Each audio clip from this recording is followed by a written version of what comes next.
there to be something else, something better. I have all my critiques of it that come in part from being at Cambridge, in part from studying ancient thinkers. In a more we could do something deliberate better way. than I've been paying attention to things, and now guess what? If you not run just a something that is an imitation or steals some things from it and does the best you can with it, but something that actually is better and that produces the kind of theory that in modernity, how do you make a Hegel? How do you make a Marx? We have to reinvent this. It's no longer possible to do that. We've got to, I think, actually institutionalize in a material way, and this is the sense in which I will uphold the kernel of materialism.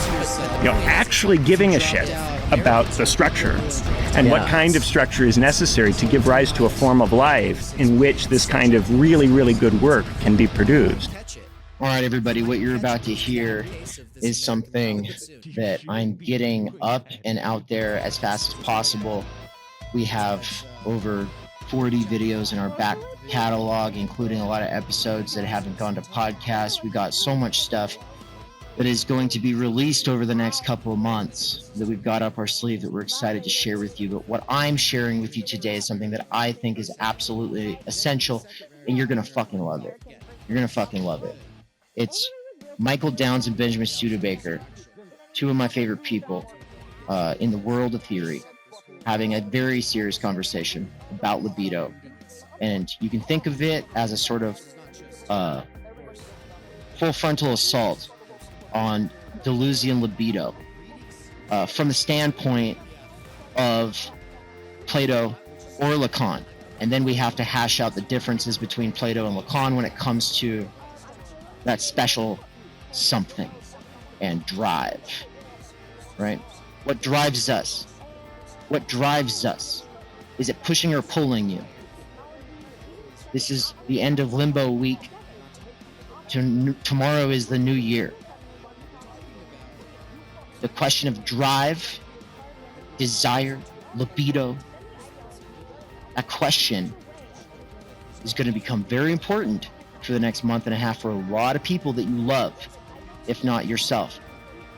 Considering the fact that people are making goals, people are trying to get their head on straight and do it better than last year. Yeah?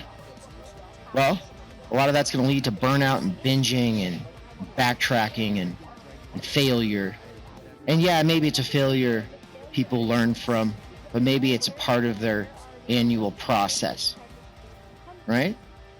The circuit of the year in terms of libido is a conversation that I want to have very seriously over the next month and a half, but I can't have that conversation with anybody who's not on the same page.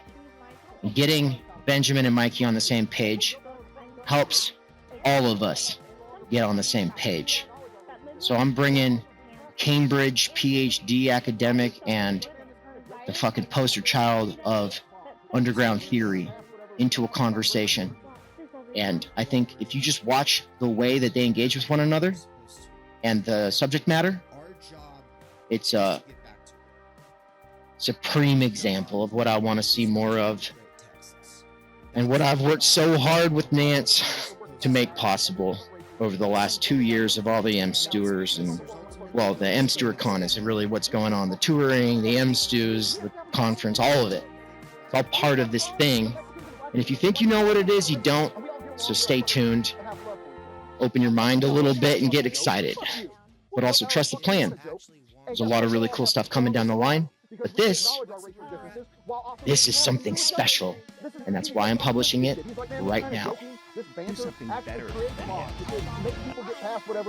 Not just something that is an imitation or steals some things from it and does the best you can with it, but something that actually is better and that produces the kind of theory that in modernity, how do you make a Hegel? How do you make a Marx? We have to reinvent this. It's no longer possible to do that. We've got to, I think, actually institutionalize in a material way, and this is the sense in which I will uphold the kernel of materialism. Actually giving a shit about the structure and what kind of structure is necessary to give rise to a form of life in which this kind of really, really good work can be produced. All right. We are back. Hi, I'm Benjamin Studebaker. This is David McKerracher, and you're listening to Why I Left.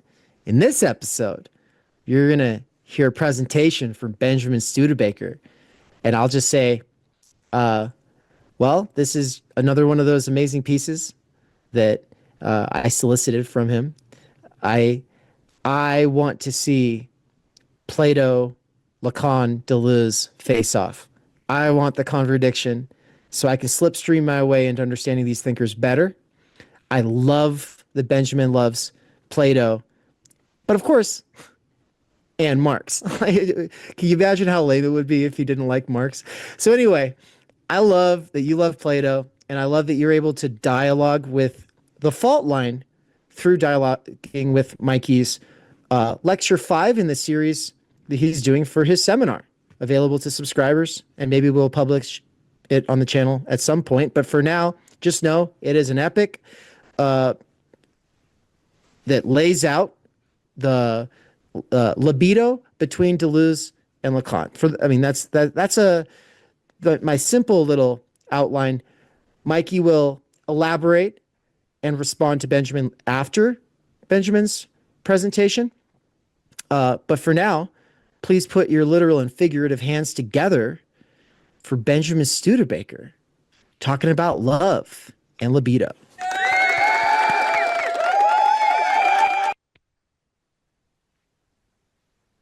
All right, guys.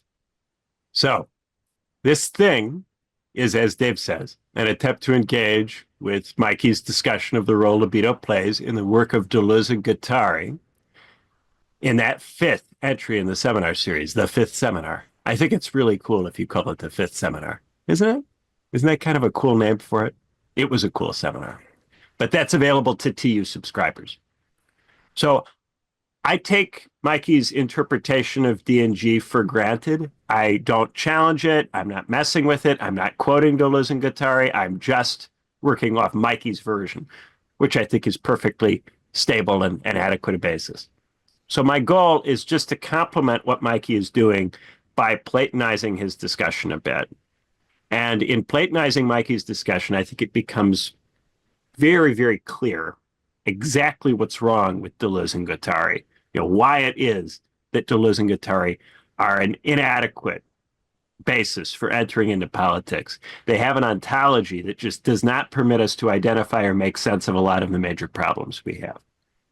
So I'll start by clarifying what I got from listening to Mikey. I know there's more going on in Mikey's talk than what I got from it, but I'm going to talk about it in terms of how it interfaces with my own preoccupations. Then I'm going to bring in the Greek concepts, and then I'm going to say something about death drive, because I think death drive came up in that 5th seminar in a really interesting way, and it forced me to think about it in relation to my own thinking and my version of Plato. So, as I understand Mikey, Deleuze and Guattari understand libido in terms of interfacing bodies. Libidinal desire is the desire to connect with other bodies in various ways. This can mean having sex with a person, eating something, saying something, striking something, using the tool. It seems clear to me that libido is connected not just to sex or consumption, but also with violence. Inserting a spear into the abdomen of the other would clearly be a kind of interfacing that would have this character. So for Deleuze and Guattari, as we engage in bodily interfacing, we discover that there are new ways we can interface, that previous ways of interfacing can be combined. But we are prevented from engaging in all the forms of interfacing that are possible by a society and by a politics that imposes prohibition. Instead of engaging in libidinal experimentation, we are made to take up habits.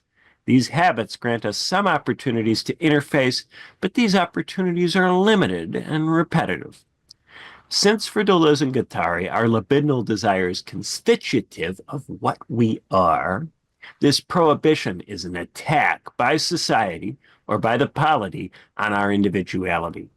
The way to overcome this is to deterritorialize, to destroy the mechanisms that prevent us from experimenting, that lock down libido and domesticate it. As we deterritorialize, we allow libido to flow and for new forms of interfacing to arise. The emphasis then is on natality, on the generation of new possibilities. Notice there's a lot of theorists for whom natality and agonism are very critical, to have lots of new things all the time in some kind of competition with each other. In the fifth seminar, Dave asks Mikey a question about energy. And this question, I think it appears a little bit more than halfway through, very interesting. And it becomes clear in listening to that exchange that for both Dave and Mikey, there are many distinct types of energy. Sometimes you have the energy to go for a walk, but you don't have the energy to read Plato. Both Dave and Mikey seem to want an account that can make sense of multiple types of energy. If there are a plurality of energies, and we understand how these energies are generated, this would help us make decisions. If we want to have more of a particular kind of energy so that we can undertake a specific project that requires that energy, we need to know where that energy comes from. We need to organize our lives in such a way that we have regular access to the conditions that facilitate that energy. But Deleuze and Guattari don't tend to think in terms of a plurality of energies. Instead, they place a heavy emphasis on libido, on bodily interfacing. This is one kind of energy that can motivate us to do many different things. Having sex, eating, screaming at someone, trying to stab someone multiple times. These are all very, very different things that you could do. For Deleuze and Guattari, the cool thing about libido is the vast array of possibilities arising from a single kind of energy.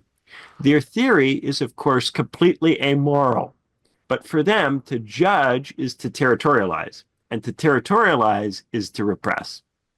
Since they are loath to engage in judgment, they're also unwilling to incorporate death drive into their theory. To say what it would mean to destroy your life would seem, in some way, to judge your activity. Once you begin deciding what it means for the other to destroy itself, you've begun to lock down the content of the other, to determine what it is for, to ascribe a telos to it, to territorialize it. For D&G, your life cannot be limited in these ways. You always have the possibility of further interfacing. And so your life is always in an open-ended process of libidinal becoming. The only thing you can do that would destroy this is to territorialize. Of course, we do territorialize on their account. We do that all the time. Why then do we frustrate our own process of becoming? We might come to desire our own repression, but through eros rather than through thanatos. Thanatos being death drive. The experience of being repressed could be yet another form of interfacing, albeit one that excludes other forms. The problem with repression would not be that it is a departure from libido, but that it is an expression of libido which circumscribes further expressions. It would then be the erotic turned against itself. This would give Deleuze and Guattari an account of human life that is almost exclusively libidinal, in which nearly anything we do can be framed in terms of eros. The attempt to frame ourselves as motivated by something else, such as the good, would be an attempt to legitimate repression. If everything is erotic energy flows, then you can either be on the side of their acceleration or deceleration. You're left with no external standpoint from which to judge eros. So here's the part where I bring the Plato in. This kind of problem doesn't come up in Platonism, because for Plato, there are multiple distinct psychological drives. These drives are often discussed as loves, and at different points, different numbers and kinds of them are posited.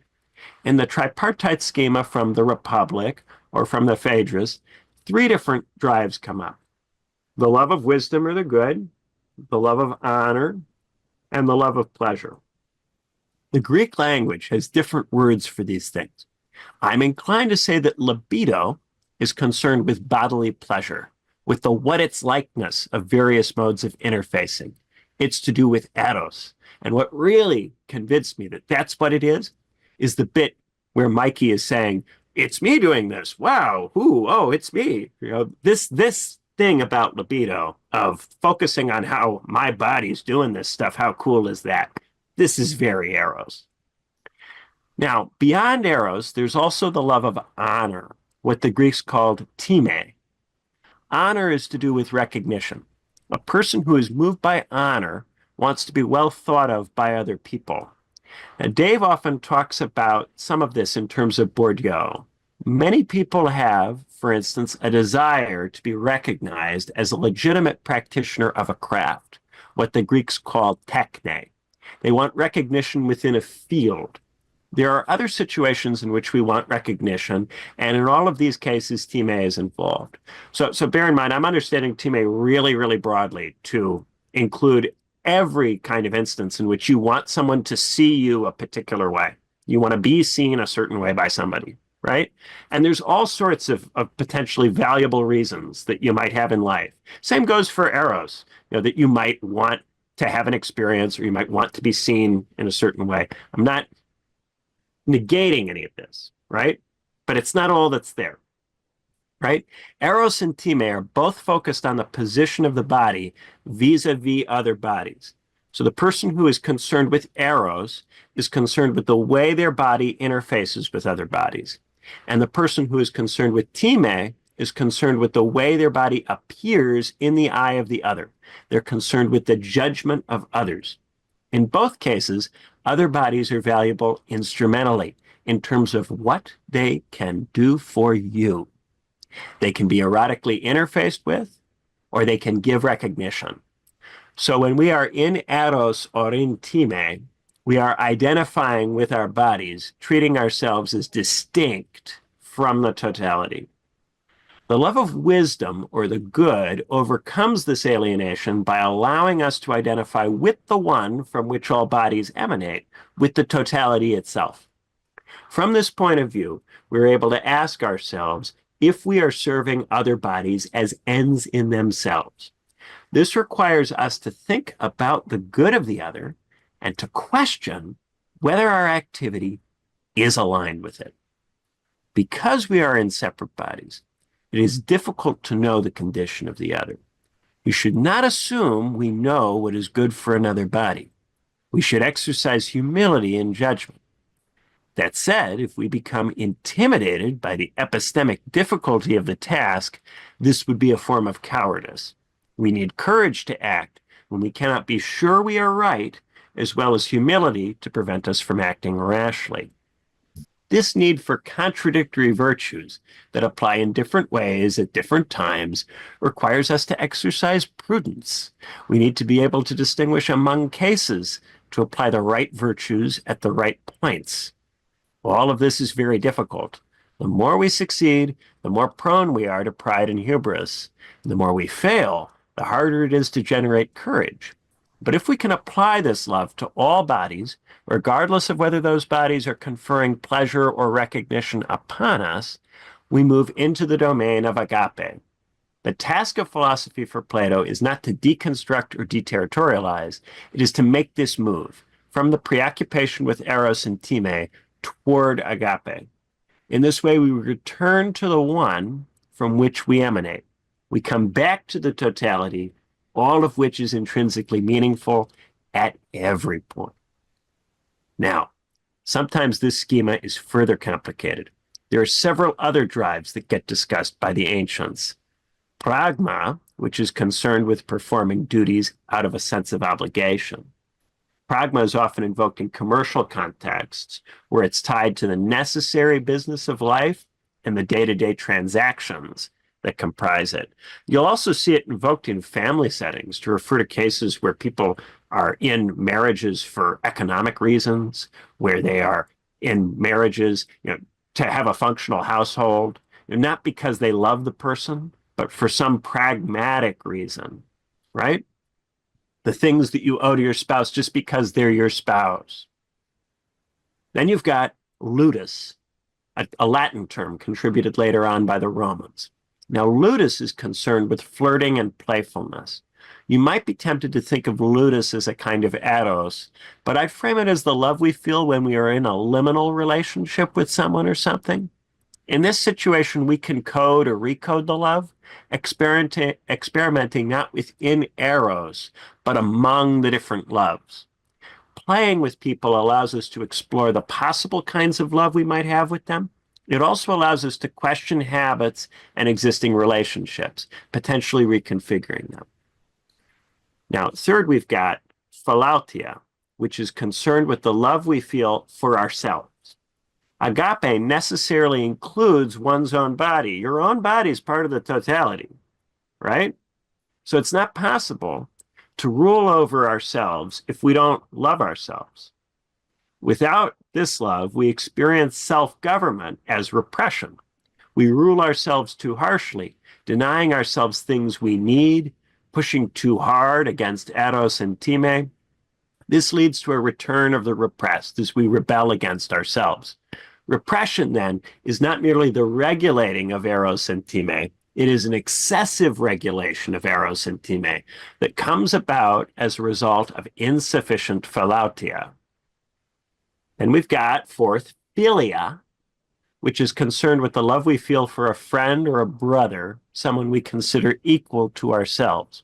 The true friend loves the friend for their own sake, but this is much less universal than agape because it extends only to those we have come to know. Philia can regress into eros if we pursue friendship only with those who interface with us in ways we like. It can also regress into time if we become overly concerned with the opinions of our peers, right? Then you've got storge, which is concerned with the love we feel for our parents or children or for our community, for the polity or for social organizations, so both family and community. This love is highly instructive for agape because it often requires us to love people who do things we do not like. But it still operates at too near a level of proximity. It does not easily extend beyond the bounds of the household or the city. And storge can regress into time if we become overly focused on where we stand in the eyes of family and community members. And it could also regress into eros in various ways. Now, I think that in capitalism, the tendency is for pragma to serve as the primary brake on eros and time. So instead of returning to the one, we are instead reminded to get serious and find a way to produce the necessaries of life. When our schema is reduced to eros, time, and pragma, the purpose of pragma seems to be to facilitate a return to eros and time. This way of thinking is communicated effectively in the film Scarface, where it is put this way. First you get the money, then you get the power, then when you get the power, you get the women. Here, pragma is completely instrumental. It generates recognition, the power in the community, and that recognition then makes it much easier to move in eros, to pursue the objects of erotic desire, in this particular case, women. When we instead think in terms of agape, it becomes clear that eros and time need to be disciplined so that we can use our scarce time to pursue the good of others. Once our project is agapicized, we no longer want to spend the bulk of our time energy on eros and time. That doesn't mean we can negate these things completely. If we ignore eros and time outright, we fail to show philautia, and the body rebels against our oppressive rule. Agape allows us to rule by enabling us to judge in terms of the good. It does not simply cause us to negate or repress parts of ourselves. It's a very key point. It's easy to forget this and to make mistakes in this particular area. It's for this reason that Plato argues in the Philebus that reason is concerned with deciding upon the limit. That in the Republic, he emphasizes so heavily the need to distinguish between the necessary and unnecessary desires. We need to know how far eros and time must be satisfied so that we can move in agape as much as possible. Otherwise, we will constantly botch the mixture of energies. We need philautia so that the necessary concessions can be made to eros, time, and, especially under capitalism, pragma. But we also need to be able to reason about these things, because if we can't reason about them, then we can't sort out how to decide upon limits. So agape requires both philautia and philosophy. It requires an ability to do philosophy with loving compassion for one's own body and for the drives, the energies that stem from embodiment. When we politicize this, we see that to run the polity, it's necessary to regulate eros, time, and pragma, but not in a way that represses these things. To truly show storge for the community, it is necessary to show loving compassion for the community members as bodies with many distinct kinds of necessary desires. And when we broaden that out so as to encompass the totality, when we move toward agape, we have to be prepared to show this compassion to an even greater plurality of bodies who have configured the loves in extraordinarily diverse ways. Capitalism doesn't invite us to do this kind of politics. Instead, capitalism universalizes pragma, promising to unshackle eros and time.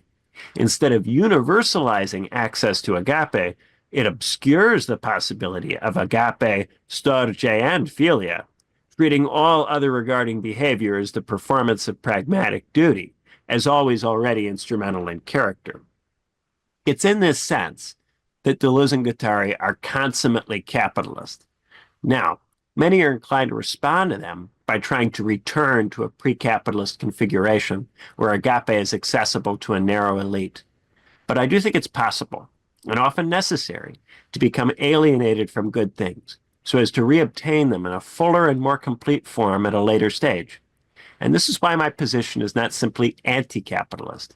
This alienation from agape is necessary, not because agape is bad, but because we can only universalize access to agape, to good things, by going through a prolonged period in which most people struggle to get even beyond pragma. Capitalism develops abundance by using eros and time to motivate us to do things that are bad for us, but potentially good for our descendants. It's a kind of pact with the future in which we mutilate ourselves for the benefit of future generations. We're meant to get something that will retroactively redeem our sacrifice. When we become stuck in pragma, with only eros and time as consolation, we find that this makes us very unhappy. And this is where I'm going to bring in death drive. Because there's got to be an explanation for why we ruin our own lives. There's got to be. That has to be in the theory somewhere. Come on. People do this way too often. What's going on there? So, to be truly happy, people need to serve something larger than themselves. They need at minimum philia and storge. To get philia and storge, it's necessary to first achieve some level of philautia. Without philautia, we struggle to be good friends or to function well within family and community settings. We constantly make these spaces about ourselves, and this turns our interactions with our friends and family into transactions. Our friends and family may tolerate this, either because we nonetheless fulfill our pragmatic obligations, or because these other people have found a way to love us for our own sakes in spite of our failures. But often, without philautia, we will struggle even to accept the love that is offered to us because we won't think we deserve it. A person in this situation, without philautia and trapped in pragmatic obligations, does not value those pragmatic obligations for their own sake. This means that if this person has friends or family members, those friends and family members are experienced not as people to love, but as sources of duty, sources of continuing obligation. We know on some level that pragma is insufficient. So our duties are not self-legitimating. We need a reason to perform them. The capitalist reasons, further access to eros and time, are ultimately inadequate. They aren't enough to make us happy. But if we are cut off from the higher reasons, we will eventually find ourselves wanting to be freed from the schema in which we are bound. We'll want to get out of all of the energies that have been laid out before us as energies we should operate in. Yet, we remain bound in that schema. So our attempts to free ourselves simultaneously appear as attempts to destroy ourselves. When we're caught at the level of pragma, we can only escape pragma by escaping the level at which we are caught. Since we cannot go up, we must go down. We neglect our pragmatic duties and sink into an abyss of eros and time. Our freedom, therefore, consists in our destruction. But this can be overcome. If we are able to achieve philautia and move into philia, storge, and agape, we will see that it is not necessary to destroy ourselves to diminish the amount of energy we give to pragma. Rather, we can tap into these higher energies and use these to generate a genuine, real commitment to those we serve. But in capitalism, this overcoming is rare and arduous. It is also continuously sold to people as a consumable product, as an experience for the body, or as a life hack, as a way of more efficiently engaging in pragma. In this way, enlightenment is eroticized and pragmatized. And often you can use it for clout online. It can turn into a time thing too. The alleged escape from the body then becomes nothing more than a further retreat into it. Attempts to get out are diverted, and those who try hardest to escape are often in this way driven into the darkest despair. For without philautia, without the self-love, we lack the psychological resources necessary to engage in the positive despair, the despair that enables us to reason anew about our situation. We instead turn this despair inward, against ourselves, where it manifests as thanatos, as death drive. This is not to say that death drive only manifests in capitalism. In other periods in history, the set of people who had the time energy necessary to ascend was heavily restricted. Many people were, therefore, also caught in pragma. In societies with less commerce, with more interstate competition for land, you had to worry about getting caught in militaristic honor games, in entire social and political systems based around time. These timocracies would also produce death drive, as honor-bound warriors wished to access philia and storge, but found themselves unable to love themselves enough to love others well, especially when caught in shame. If capitalism is overcome and these energies are unlocked, we will unleash far more human possibility than Deleuze and Guattari can imagine. They're restricted to the possibilities that can stem from eros, which is just one of these loves. Theirs is a false abundance. It functions as a cage, keeping us locked in pragma. This is functional if you think that capitalism has not yet finished its work. If more capitalism is necessary before it can be overcome, then it is necessary to find ways to stultify the development of people at all levels of society, including would-be theorists, so that no premature attempts are made to get out. But what if it takes capitalism a very long time to finish its work? In such a situation, could the memory of agape be lost? Could the set of people able to move in philautia, philia, and storge become too limited? At minimum, someone has to do the work of preserving these modes of consciousness so that they are available in the future. If this is not a job for theorists, who is it a job for? And if capitalism has pragmatized the academy, how are theorists meant to do this work? As I see it, Theory Underground is a response to all of this. We are trying to keep these energies alive so that as capitalism and the modern state develop, and new political and social possibilities are generated, these modes of consciousness remain available to be taken up and realized at scale. And that's where I'll break for now. Clapping. Good job, man. Thank you. I know Mikey's got like a proper like sort of response he's been thinking out and everything, and I want to obviously set him up to do that, but I think what we should start with is each of us gets to ask Benjamin a clarifying question or give some kind of basic feedback, something like that. I'll go first if I need to. Anyone, either of you jump in if you want.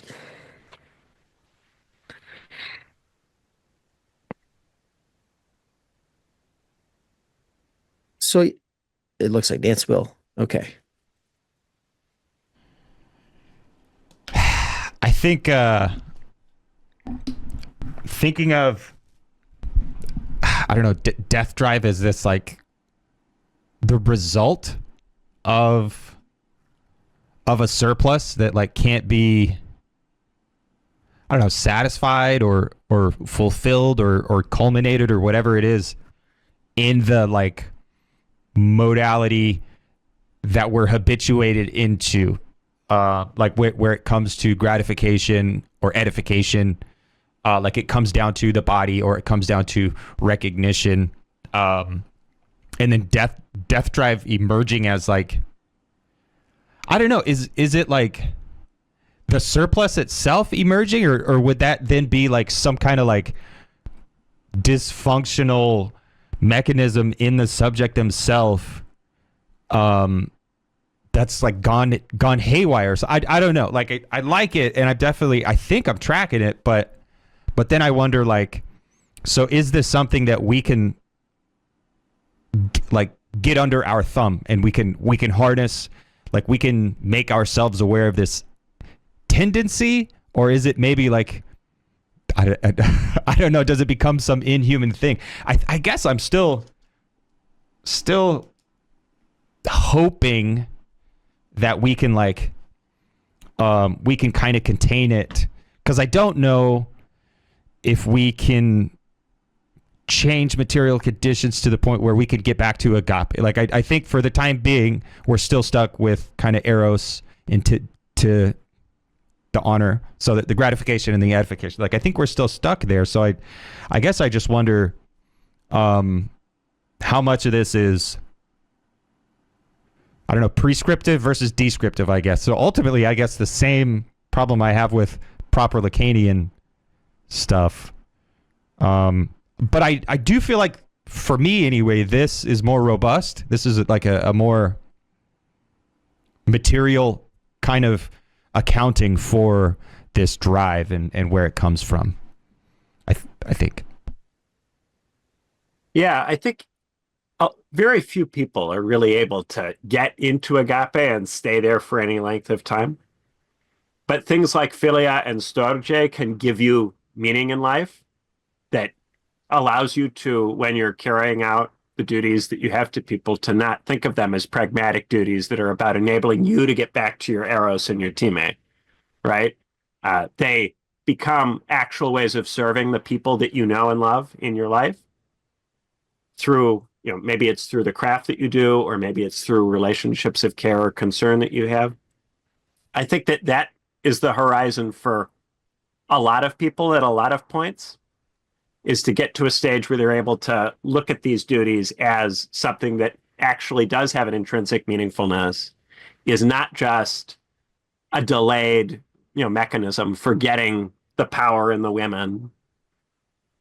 And I think often the midlife crisis is somebody getting exhausted gradually with the eros and the time that they're acquiring, right? They acquire a bunch of eros and time, and they're like, wait a minute, this isn't helping me. I don't like this, right? And then they have everything that they have, their job, their career, their family. It was all about ultimately getting eros and time for them. They haven't actually committed to those things as intrinsically meaningful ends. Their career isn't a techne, and their family, they don't love it in that way. They love it pragmatically, and which is not the same love.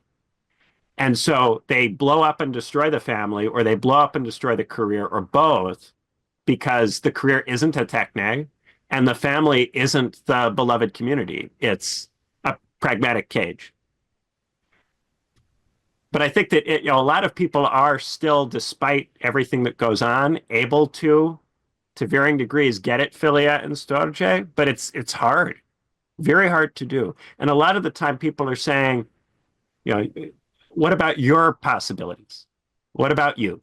Should you date somebody because they're going to circumscribe what you can be and what you can do? Should you be in a long-term relationship? Should you, commit yourself to a particular career or art or skill or craft? Aren't you limiting yourself by committing to these things, right? This emphasis on ever greater erotic and teammate possibilities, I think, is often used to discourage people from developing the kind of intrinsic commitments that they would need to be able to, beat or defeat or limit the scope of death drive. But I think very clearly we can see that many people around us do manage this. Many people are not blowing up their lives consistently all of the time. Sometimes they have moments where they feel that like they'd like to do that come from being in a moment or period in life where these pragmatic duties are really hitting you, and you're having a hard time accessing the energies that allow you to make sense of those duties. because you're getting so beaten down. I think you do need this kind of energy is hard to get at if you are in a routine which really, really beats you down and deprives you of the higher energies. Those are the first to go when your life is really too much.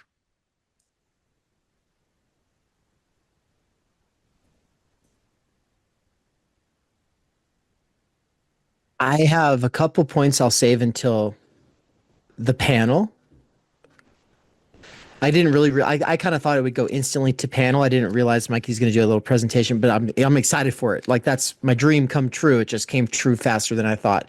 So, my quick clarifying question is just to throw right at you the one that I threw at Mikey halfway through his fifth lecture in his seminar. So it goes energy.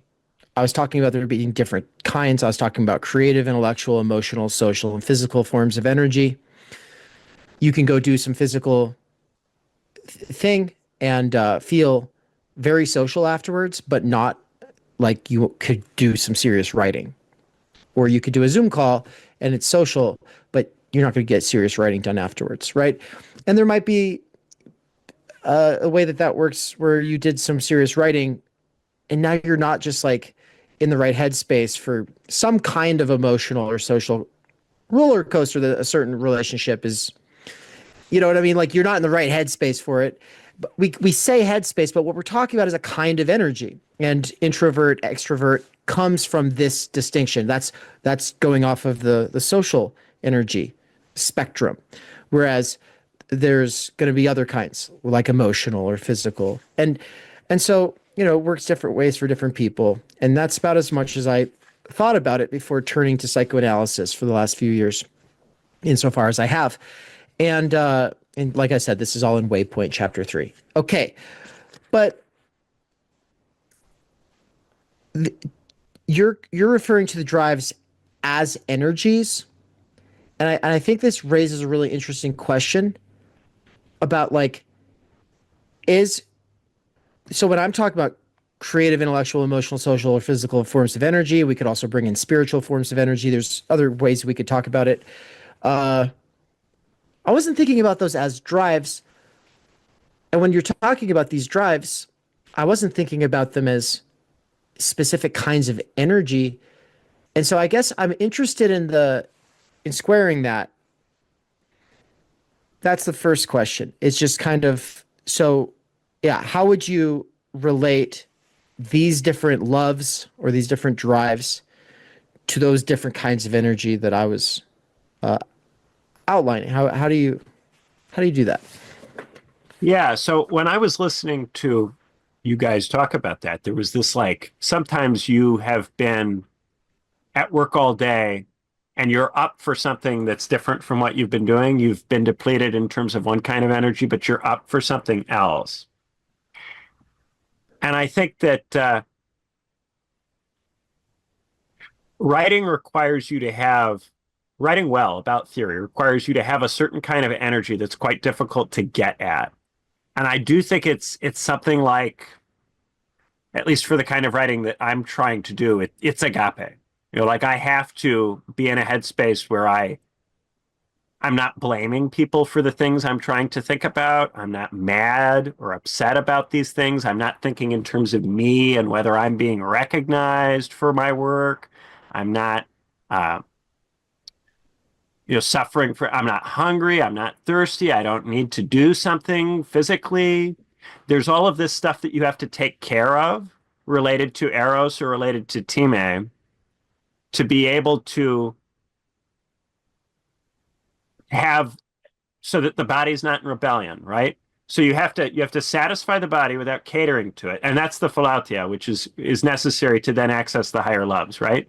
You have to love yourself enough to take care of yourself so that you are not being caught in or distracted by these other rebellious forms of bodily energy, right? That will say, I don't want to write. I want to just go, play video games, right? Yeah. I don't want to write. I want to, go have something else happen, right? But then there's after you get to that, sometimes you want to do something that is for somebody concrete. Sometimes And sometimes I leverage this a little bit. Like if Dave says to me, go write a piece about this, I want to hear what you think about it, right? Maybe I don't have enough agape in me to get myself to do that on my own, right? But maybe I can channel that through Dave and go, I love Dave, and Dave wants me to do this. And therefore, and I can kind of lever that a little. And this is how I think philia and storge often kind of can operate as levers that can get you toward agape. But yeah, staying in agape is very difficult. And there's all sorts of spiritual practices that are really about trying to organize your day such that every moment can be in agape. Really ultimately the goal of the Buddhists is every moment in agape, walking in agape, drinking tea in agape, every moment in total awareness in agape. Very challenging to do. And then also, because we actually have to run communities, we need people. It's quite difficult to limit to such a great degree the other energies, right? Especially for large numbers of people in the kinds of societies that we've historically been able to produce in the material conditions that we've historically had.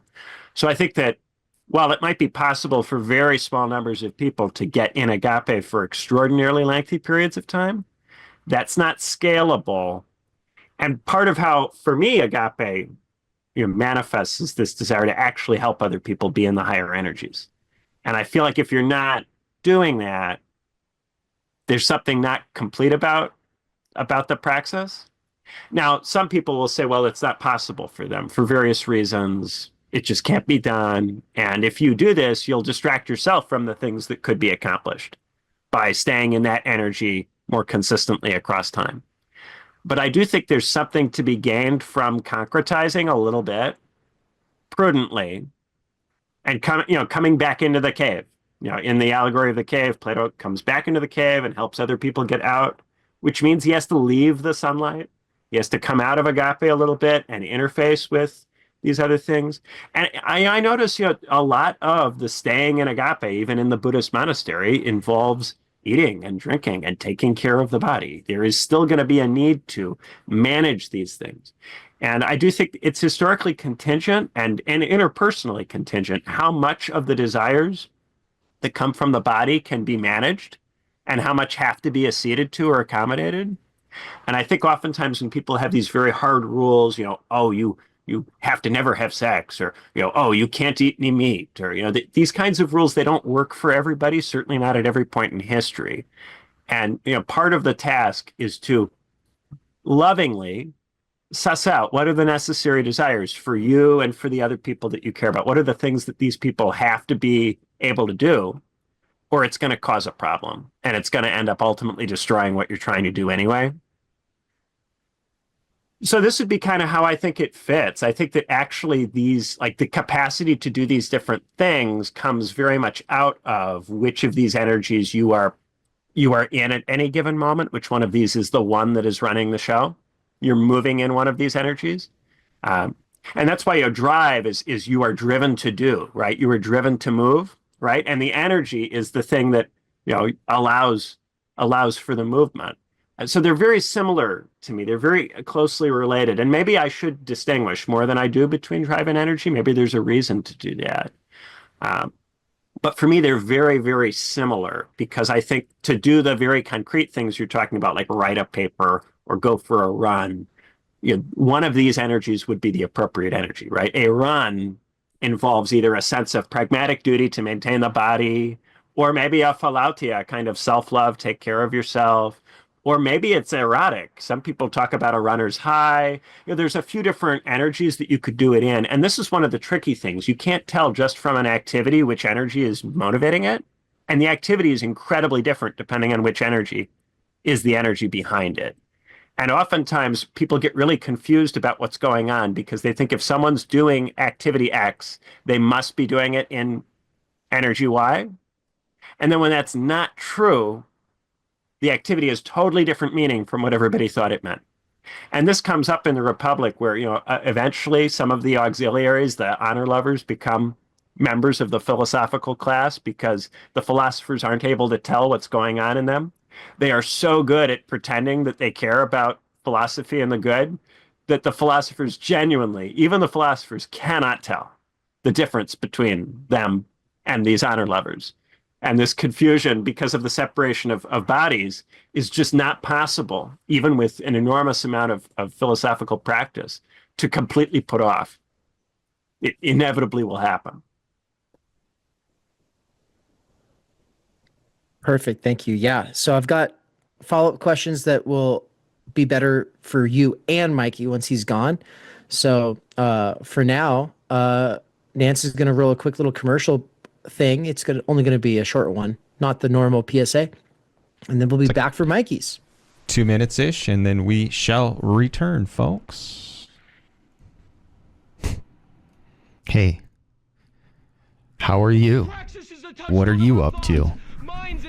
Welcome to Theory Underground on YouTube. You're watching a YouTube video. I'm one of the guys in the video, or maybe you're watching one that I'm not in, but I'm one of the guys that's in one of the many, many, many videos that have gone out on this YouTube channel, the Theory Underground YouTube channel. And what's crazy is, as you can see, I'm here inside the computer, and I can actually see through the little camera at the top of your phone, or if you're on an actual computer, I can see you through the webcam. Or if you don't have a webcam, I can actually see you through the screen itself, because here at Theory Underground, we do black magic, and we have figured out how to see you from the other side of all this crazy stuff that you see right now. So anyway, what's up? Are you liking the video? Are you liking this podcast episode, or this exegetical reading, or this lecture? I hope you are. Now, there was a point in time when you didn't know about this YouTube channel, and somehow you discovered it. Now, how do you think you discovered it? Well, it's probably because someone else at some previous point in time hit the thumbs up button, or maybe commented on the video, or maybe even shared it to somebody. And that trained the algorithm that the things that happen on this YouTube channel are pretty cool, and they're actually kind of worth sharing to people and promoting and putting in front of people's eyeballs. And it has been the case that, you know, slow and steady, more and more and more people have been discovering the Theory Underground YouTube channel.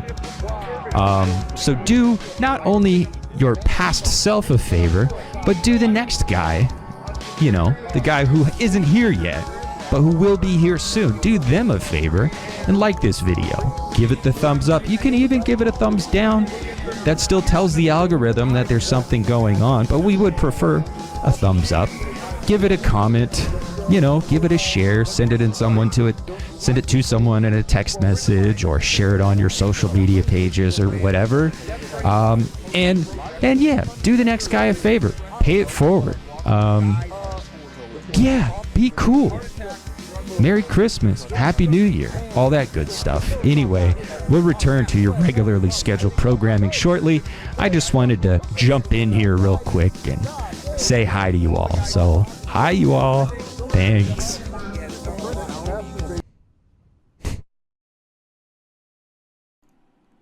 We're back.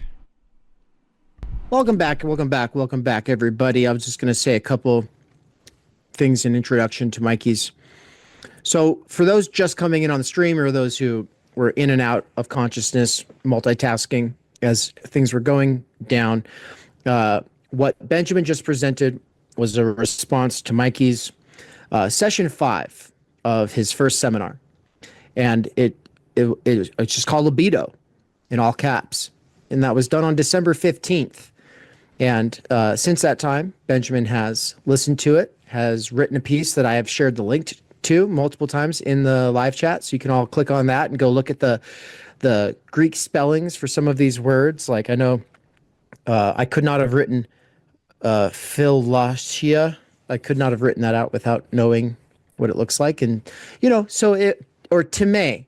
It just looks like the word time with a little accent over the E. Anyway, so you can go check out the post, okay? Well, Mikey has written up something as a response. He read that. And for those who don't know, Michael Downs and Benjamin Studebaker are the other 2/3 of the core teaching team at TU for 2025. And when I say core, I mean it's because they've got lectures and the ongoing seminars. And so Benjamin's first one ever is coming up on, is it the second Sunday of January? Yeah, for the seminar, my first seminar is going to be on January 12th.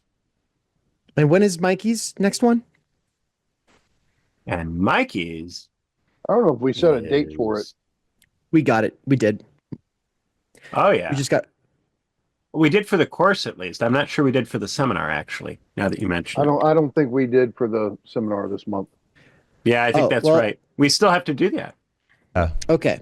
Well, it's a Saturday, and it's at 5 p.m. Eastern, and it'll probably be during the first half of January, not the second half. And so, and that's because Mikey will be doing Sublime Object soon thereafter. So stay tuned for information about how to enroll in that course. I'm still working with my web developer to try to make it so people can purchase standalone products. It's like, it is literally reinventing the wheel, and so that's what we're doing. But the reason that they are here is not just because I get a lot out of our conversations, not just because you all love them. No, it's because there are wheelhouses that they occupy that I want to slipstream my way into. Now, I mean, that's not why we're friends. That's not why I love them. But as far as the process at TU and the sort of different research threads that are being braided for 2025, Mikey is the one who has taught me Lacan. He has taught me land. Everything I know about the Ljubljana School and the CCRU, I owe to Mikey. Now, of course, well, I mean, I've seen some other stuff. I've had conversations with some other people, but Mikey's, for the most part, been my access. And also, since 2020, has been literally lecturing to me in public online. And so a lot of people have gotten a lot out of that. And some of those people were fans of his blog, The Dangerous Maybe, before he started teaching me online. And that was a blog that I had to get him to start. And it was one of the best things that I ever did. Finally, I don't know if you saw, because you were on vacation, sorry to interrupt, but Yeah, you go saw for I it. did drop the 4-hour-long super ego post, right? No, I did not know that. That I was didn't on think you saw Christmas. That was I our dropped it Christmas as a present. Yeah. So it's out there now. It's on the Medium Dangerous Maybe blog and the Substack blog, and it's over a 4-hour read. So if you want to know about the super ego, there you go. Beautiful. And so in the way that I've sort of staged this conversation between the two of you, you're both always able to stage something between me and either one of you, or whatever. And because I feel what Benjamin was describing in the last segment, which is like this, like even if I wouldn't go do it on my own because I care about the person making the request, yeah, I might actually get some extra energy out of nowhere. And some of my best writing does come from special requests from people who get where I'm coming from, more or less. And so with that said, it's kind of stupid to introduce Mikey because he's such a staple around here. But for a lot of people who are newer, you might be familiar with his image, with his voice, with some of his ideas, but you didn't know the backstory. And I just thought, because this is something special, I would introduce you both. So with that said, everybody put your hands together for Mikey No Net. No, I'm just kidding. For the Dangerous Maybe, aka Michael Downs. All right, so I want to start this off by saying, first off, like, the fact that Benjamin wrote this response to my lecture means the fucking world to me. I mean, nobody knows better than Dave. People have a weird thing with quoting me or citing me, or engaging with me directly. It's very apparent that my blog has influenced a lot of Lacanians and a lot of Žižekians, but I guess because I'm not a professional academic or something, it's like, yeah, we read them and we learn from them, but we don't cite them. And so I could do the thing where I go, oh, I don't care, but in reality, it would be some sort of Freudian negation where I'm just letting it be known that I do care. I guess I've gotten, I mean, fucking wisecrack. The huge philosophy, like pop philosophy channel ripped off one of my blog posts. And so it's just, I want to say I've gotten used to it, but some part of me hasn't, and gets a little, I don't know, perturbed when I see, yeah. So I'm just saying, to have a thinker the caliber of Benjamin to engage with something I did means a fucking world to me. And when I've read his post twice now, and I'm like, no, okay. So despite how busy I am trying to finish the land book, I'm like, I'm putting together some sort of response. I wish I had more time to actually write it out and to do this proper, but I was like, I'm at least given it like a counter gift in the Baudrillardian sense, right? To show how much I appreciate what Benjamin did. It's not really one of these contradictions so much. I think what Benjamin does by bringing in Plato and these different forms of drive in the Platonic sense, it opens up avenues to understand, like, yeah, this all of these various forms of love or drive make a lot of sense when you place them in terms of Lacanian theory. That I think there's a lot of compatibility with Lacan, less so with D&G, right? As Benjamin highlights. Now, okay, so I the only thing I feel like I got to steel man D&G on a little bit is that they would say, no, we don't just think in terms of libidinal energy, right? For them, there's this thing called the machinic unconscious, which is opposed to like the Freudian Lacanian semiotic unconscious, which has to do with signifiers or repressed signifiers, different ways of talking about it, right? But the Freudian unconscious is this clever semiotic mechanism that punches through in the forms of slips of the tongue or jokes, right? All these various mechanisms through which the formations of the unconscious manifest themselves. And at least for the early Lacan, the Lacan of the signifier, this applies, right? The unconscious is, in some sense, more of a semiotic mechanism. Okay, so D&G want to oppose this kind of semiotic, signifier-oriented unconscious to a material, bodily unconscious, which they're going to call the machinic unconscious. And for them, the unconscious is primarily comprised of how different body parts interface, to use Benjamin, because that's a good term, but their term for it is primarily connection. It's how they link up or connect to other parts of other bodies. Now, for them, the machinic unconscious, they do the Kantian thing where they want to say there's like these unconscious syntheses that occur. But for them, it's not a subject that ultimately is the anchor of these unconscious syntheses. It's the body. It's desire as, a creative process. And for them, the subject is the residual effect, the byproduct of these material unconscious processes. The only thing I want to steel man about them is just to say what they would say to Benjamin is, yeah, libido's the energy that fuels the first synthesis of connection. That's the mouth connects to the breast, or the mouth connects to the bottle, or the mouth connects to the cigar, whatever, right? But for them, the second synthesis has to do with the body without organs. It has to do with recording, and they're not nearly as clear on this shit as I wish they had been. But for them, this other thing that forces a connection to detach, right? This thing that says, okay, there's been enough enjoyment in this, the connection between part and part. It pries it apart, because the point is the mouth goes on and connects to other things, right? If the mouth just simply remained connected to the breast or the cigar or the bottle of whatever, it wouldn't make new connections. So there has to be some sort of energy that flows against libido, which is the connective energy, that pries the connections apart and allows the organ, the partial object, to make new connections. But in doing so, it records the previous connection, and it creates like a virtual storage bank, a bodily memory of all of these various forms of connection, which it then can go on to experiment with, right? That energy they called Newman. Now, if you go do a Wikipedia search, Newman means something like divinity. Uh, and the thing is, there's not that many references to Newman and to the other energy we'll talk about in a second. They say them, they go, okay, well, there's libido and there's Newman, and the third one is voluptas, which is like the Saturn god of pleasure. It's never clear why exactly they chose to use Newman to talk about the body without organs energy or virtual energy, the energy that detaches so as to create new productions. And it's not clear why they use, I mean, maybe voluptas, and they say less about voluptas than they do Newman.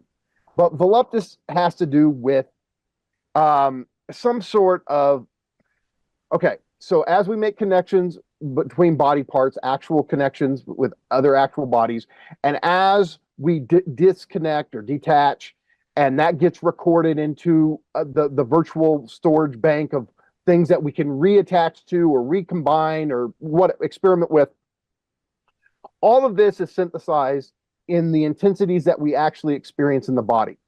So the first synthesis is the part of the body with another part of another body. The second synthesis is the virtual potentialities. I could do this, or I could do this, or I could do this, or I could reactualize this, or reactualize this. And then the third energy is the one that takes all of this and synthesizes it into the actual kind of unified sense of intensity or bodily pleasure that we experience. And the byproduct of that synthesis, of the unity of the intensities flowing through the body, is a residual subject, the one that goes, oh, that's me, right? So for them, the subject is this byproduct, whereas for Kant wants to make the subject the primary thing that anchors all of it. And for them, this is why they're not saying there's not a sense of subjectivity we have. Of course, we have that. It's just the byproduct of more molecular, micro processes of desire that are the real engines of desire.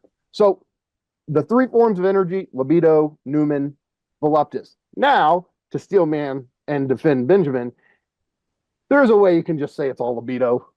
Like, yeah, they make these distinctions, but ultimately they make these distinctions, but in defense of an image of desire that is ultimately machinic, that is erotic, if we want to talk about eros, right? It is that. Now, if they want to call what they're doing eros? No, there's one thing where they critique Freud on using this distinction between eros and thanatos, but now we're really splitting hairs, right? Ultimately, their concept of desiring production is about parts of the bodies connecting to other parts of the bodies, but also disconnecting and making new connections, and therefore it being a process of becoming or the creation of new connections, right? Because Deleuze is going to, and this is simplifying a bit, but for D&G, desire or desiring production is future oriented. It's about the creation of the new. Whereas they think that for Freud and Lacan, it's always this longing for some lost object in the past that we're trying to refine. We find substitute object. They fail to embody the loss. And so for them, Lacan and Žižek have more of this tragic image of desire, pessimistic image of desire. Whereas for D&G, they want to say, no, desire has to be trained. It has to be morphed. It has to be shaped to long for the past. It has to be shaped to long for the sublime lost object. What it really wants to do is just spontaneously form new connections. And so they use the three different types of energy to try to make sense of that. But ultimately, it makes sense to frame it as libido. So that's all I want to say about D&G ultimately. Now, what I want to do, which for me is more interesting, being a Lacanian Žižekian, is to connect Lacan to what Benjamin's done with Plato here, right? Because I think that there's a lot we can learn. This is why I love this kind of stuff we're doing, because I would have never just sat back and gone, oh, look what you can do with Lacan with Plato, right? Because I mean, look, I've read some Plato, but I don't know Plato like Benjamin, right? So this is where it's this exchange of concepts where we can learn from each other and build our own theories and build them out through these kind of conversations. And so now, to be clear, with Lacan, he does think there's four primary drives. And these are partial drives. They have to do with parts of the body: mouth, eyes, ears, and anus, right? It's interesting. At one point earlier on, he thinks there's a genital drive. He comes to think there's not a genital drive. I still don't know how I feel about any of this. But it's interesting for him. There are these four primary loci of the body, of the drives on our body, and it's mouth, ears, eyes, anus. D&G would want to go, no, any part of the body can form a desiring machine with another object. And because they want to base their image of desire on Freud's early theory of polymorphous perversity, where the infant's body is almost like fragmented penis or clitoris. Like the whole thing at any point can form sexual enjoyment with the outside world through making connections with it, right? So the Freud of the three essays really inspired D&G and how they're thinking about desiring production. I think they would say, no, what Lacan does with making these four sites on the body the primary loci of jouissance is it territorializes jouissance on these four spots, and they're going to have issues with that. But Lacan would also say, yeah, but hold the fuck on.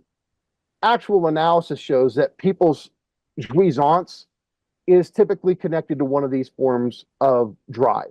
And so Lacan would respond to them saying, I've got clinical experience. My actual patients, these are the primary spots on the body that anchor their jouissance. So he could rebuttal that. Okay.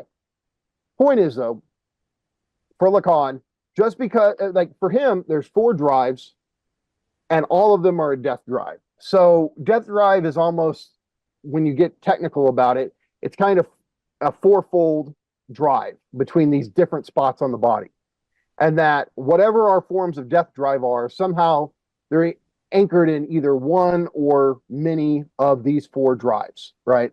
But the thing is, Lacan would also say, yeah, but there's also desires, impulses, yearnings, wishes that are not drives. And so I don't know, like, I'd be interested to see, and maybe Lacan, because Lacan was influenced by Plato, maybe he dealt with these different types of drives or types of love that Benjamin's talking about somewhere, and I don't recall.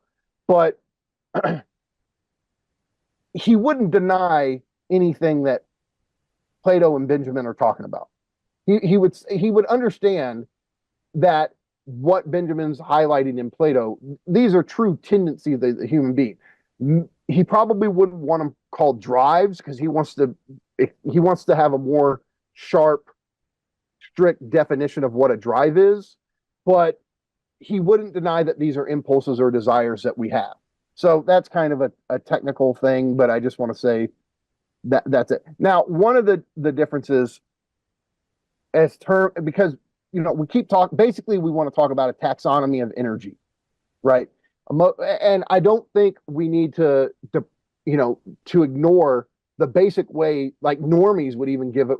There's emotional energy, there's intellectual energy, there's physical energy, right? Like, we don't need to deny that. Like, we can take our cues from what every normie knows about their lived desire, right? Existential energy, right? Spiritual energy, all of these modes of energy that everybody knows exists, like these qualifying distinctions. From a Lacanian point, though, the big difference, the big distinction would be something like libidinal energy versus biological energy. Now, Lacan and Žižek and Zupancic and the Ljubljana school, they're going to talk about how we, via language, via the symbolic order, are cut away from our biology. And I think there's truth to this. I don't think it means, obviously, somebody could take this and do like an absurd thing. Oh, what, we don't need calories? Oh, of course we fucking need calories. Like, biological imperatives still have to be met. For Lacan and Žižek, the point is, our biological imperatives are never just biological imperatives.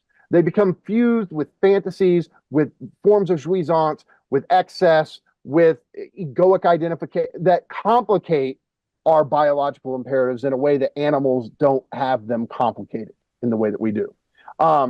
That said, the thing with libidinal energy is that the way we understand, it's an eternal energy. It's an energy we never run out of. We're never depleted on. Your drive energy just wants to keep going. Like the gambler, right? The gambler whose death drive is just hooked on all the risk of gambling. They want to stay up late. They'll sleep deprive themselves because they just have to keep going in this thing, right? Even though the body is saying, tap out, I'm done, go fucking sleep, dude. And so there's this friction between drive energy as this undead, zombie-like, never stopping, always coming, the zombie just never takes a nap. The zombie just keeps pursuing, must eat brains, right? That's how jouissance works, right? Or jouissance is libidinal energy, if we talk about it like that. So there is this friction between bioenergy and libidinal energy from the Lacanian perspective. Okay. So, but the thing is, using Lacan's register theory, it helps for us to understand that we can talk about imaginary love, symbolic love, and real love. And this threefold distinction really is how we can create a meaningful interaction or dialogue with Plato's, different forms of drive or love. And so for Lacan, though, love and desire, there's a sense where, like, if you're passionately in love with another person, you have an erotic desire for them. But you can have an erotic desire for another person without it having love built into it. And so if you're in love with the person, you have erotic desire for them, but you can also have erotic desire without love. And there's always this kind of friction between desire and love. You can be deeply in love with somebody, but fall out of lust with them.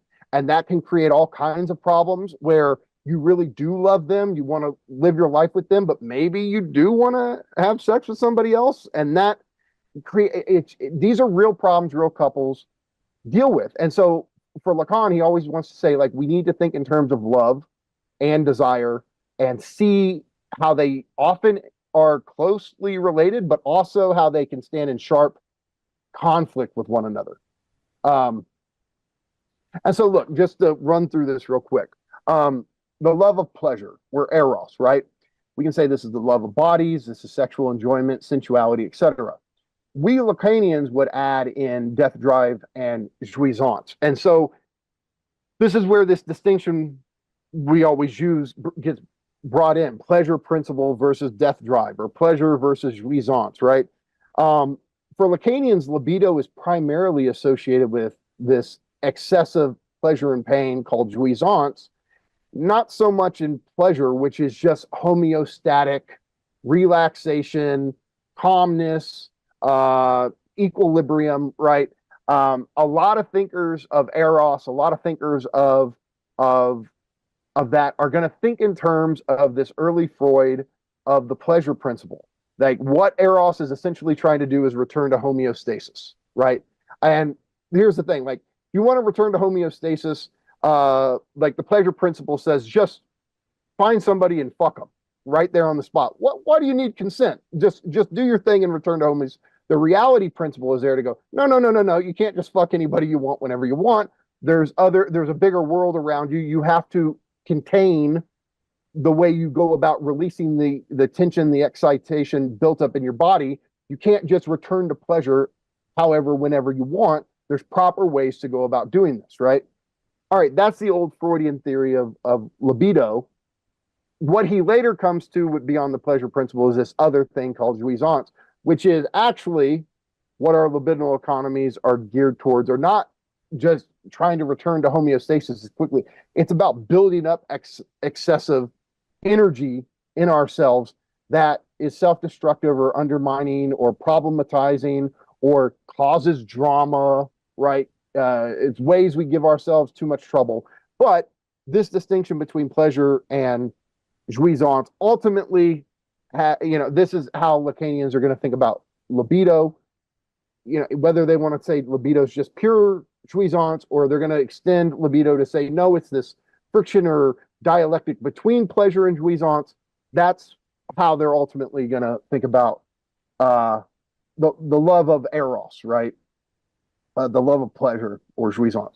Okay, now the love of honor, or Timmy, right? Every time I see it, I just want to do the South Park thing, right? Timmy. But this thing is ultimately like, the love of the good, or I'm sorry, this is the love of honor, respect, reputation, etc., validation, you could say, which for us Lacanians has everything to do with symbolic recognition.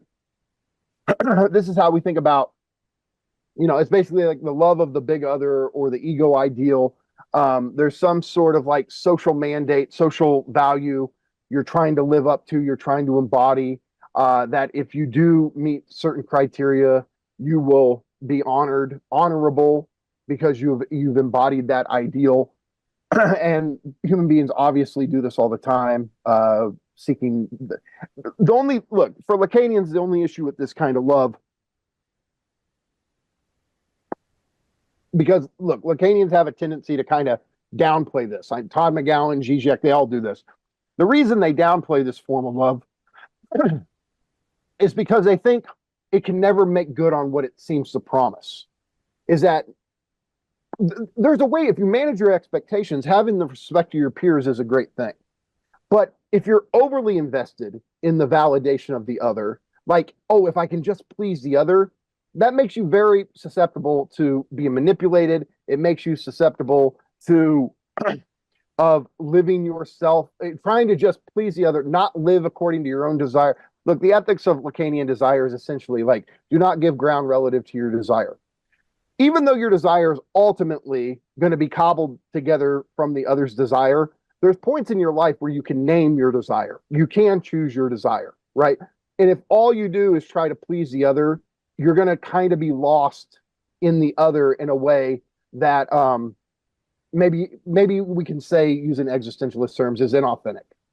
And that there comes a point where, like, the Lacanian insight is to say, look, sometimes you just have to break free of the other's desire and name your desire for yourself. Of course, it's going to be inflected by the other's desire. It's not some pure otherworldly desire, but it's where you say, okay, I'm not going to just keep letting myself try to please somebody who I can never please.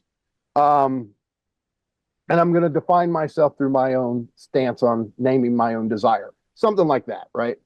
But again, I think Lacanians sometimes go too far with this, and they miss the importance of grounded, meaningful recognition, right? We don't have to throw the baby out with the bathwater, is what I'm saying here. But we definitely need to take their warning about, sometimes you can be way too susceptible to just letting yourself be dragged along trying to please the other. Okay, now love of wisdom or love of the good, agape, right? The way that I would approach this, and again, there's different ways this can be approached, right? But my approach is going to be the Magallian approach here, which is, there's a way that we can say agape or universal love is the love for all of our shared lack, all of the things that we together as members of a community are lacking. So agape is love of time energy, in a sense, right? That's one way we could talk about this. It's this concern, and so it's twofold. One, it's a concern for what individual other human beings are lacking, and that what we all lack in common. But agape can also be understood in Lacanian terms as a love for the symbolic order itself, or a love for the big other itself, insofar as the big other is lacking. The structure of our society right now prevents us from having universal time energy. So we could say, fuck the big other, fuck society, or we could say, no, I want to love society even more, so as to cultivate in it the ability to enable the possibility, the virtuality of time energy to become realizable, right? And it's more of a love for society that could lend itself to this becoming a reality one day than a kind of bitterness towards the big, oh, you failed to give us time energy, you're lacking, you can't make good. Well, I think a fidelity towards, what the big other can be, what the social order can be, is a kind of universal love that can, in a way, be how we tend our love for each other in what we universally share in lacking, right? So it's two birds, one stone kind of love. Now, the thing that I would say with Lacan and Žižek that I don't think there's really one of the Platonic loves that really fits this, but this is kind of the core of it. Is love as an event, right? And so Badiou talks about it this way, and Lacan, Badiou's idea of love, he's kind of getting from Lacan, but then Žižek really takes Lacan and Badiou and clarifies this. But for Žižek in particular, but also for Lacan, like love is something that breaks apart when you deeply fall in love with somebody, it totally changes the coordinates of your world. It's a rupture, it's an event. And for Badiou, your world, once you've fallen in love and the other person's fallen in love with you, your world is no longer a you world. It becomes a we world. In a sense, like you're synthesized with the other. Not to say your individuality is totally negated. It's just to say that, I mean, look at David Nance, you guys, like, think about it, and Benjamin, think about like how love has this synthetic ability of merging worlds, right? And that your world is never your world alone anymore. You always experience everything through the other. You wish they were there experiencing it with you, or even when they're not there, you see how they would see it, right? This is all of the great ways that Badiou highlights how love synthesizes a we out of two eyes, right? But the way the Lacanian Žižekian approach to it would go is say, yeah, but love, true love, is love of the real. It's love in the real, which is to say, it's the love of the aspect of the other. It's the embrace of the other as a singularity or an unnamable, or in Levinasian terms, radical alterity, right? It's that which you love. It's not the ego, oh, we both love Bob Dylan. We both like to go hiking. All of these egoic identifications, or it's not even the symbolic love of a shared cause.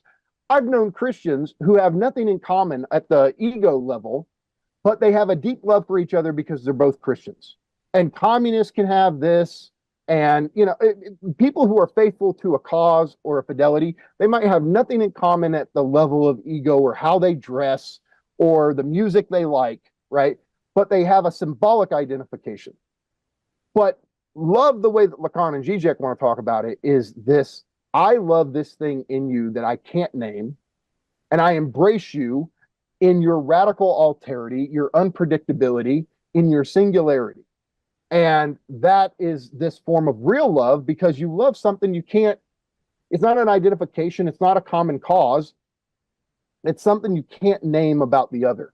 And that is the core, like, so the way I put it, love as truth event, love as rupture, love as singularity, or love of hexiety, love of the real otherness, love as existential interfacing, Badiou's we, as opposed to bodily interfacing. The point is, this type of love goes beyond desire. It goes beyond just connecting. Like, I'm sorry, you're not going to, if you truly love somebody, you're not going to fall out of love with them because they lose their job or they age a little bit, or they change their hairstyle. Like that's eros. That's erotic desire that can change.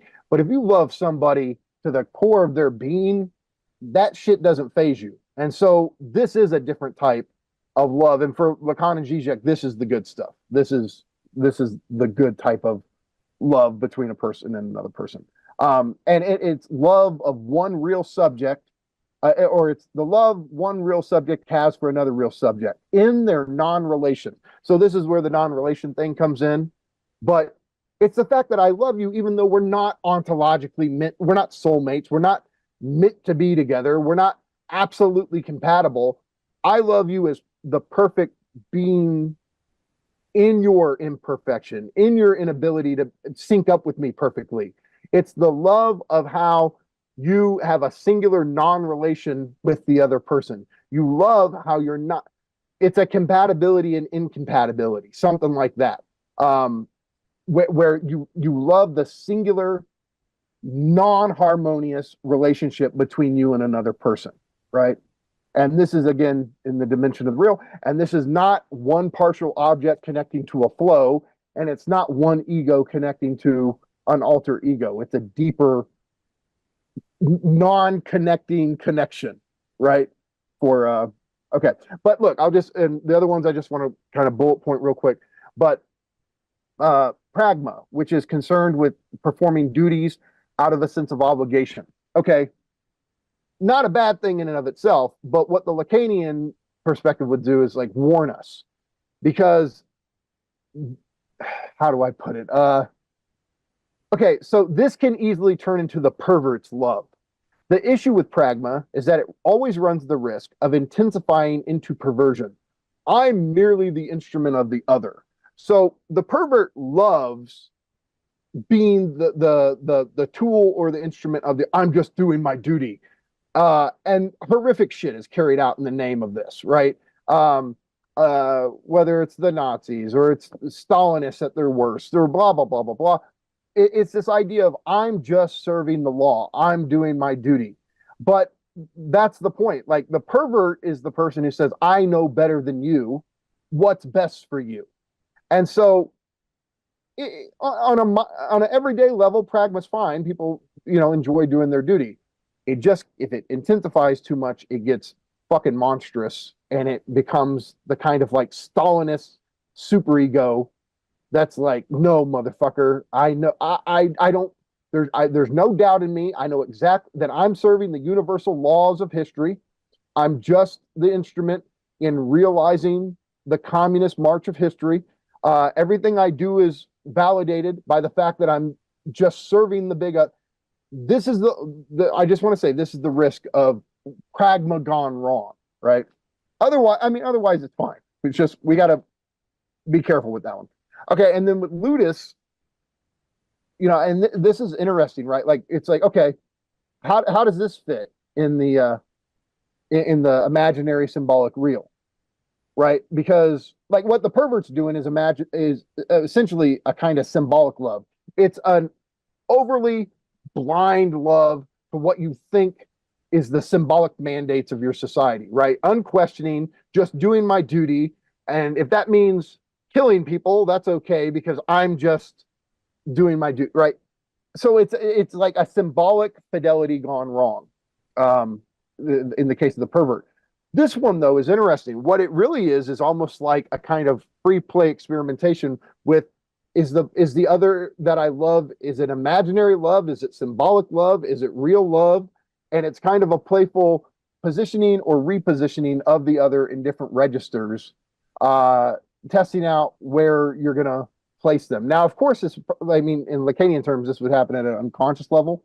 But it's interesting to think about, because there are moments when you meet somebody, you're not sure where they're gonna end up. Are they, you meet a woman, you're attracted to, you're like, is this romantic? Is this going to be a friend? So there's different, yeah.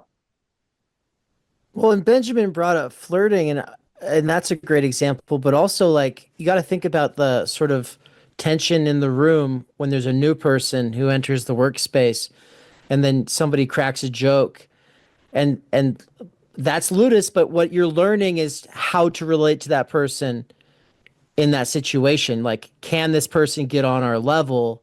Like that's basically what your piece, Wage, Labor, and Jouissance is about, Yeah. Okay. Yeah.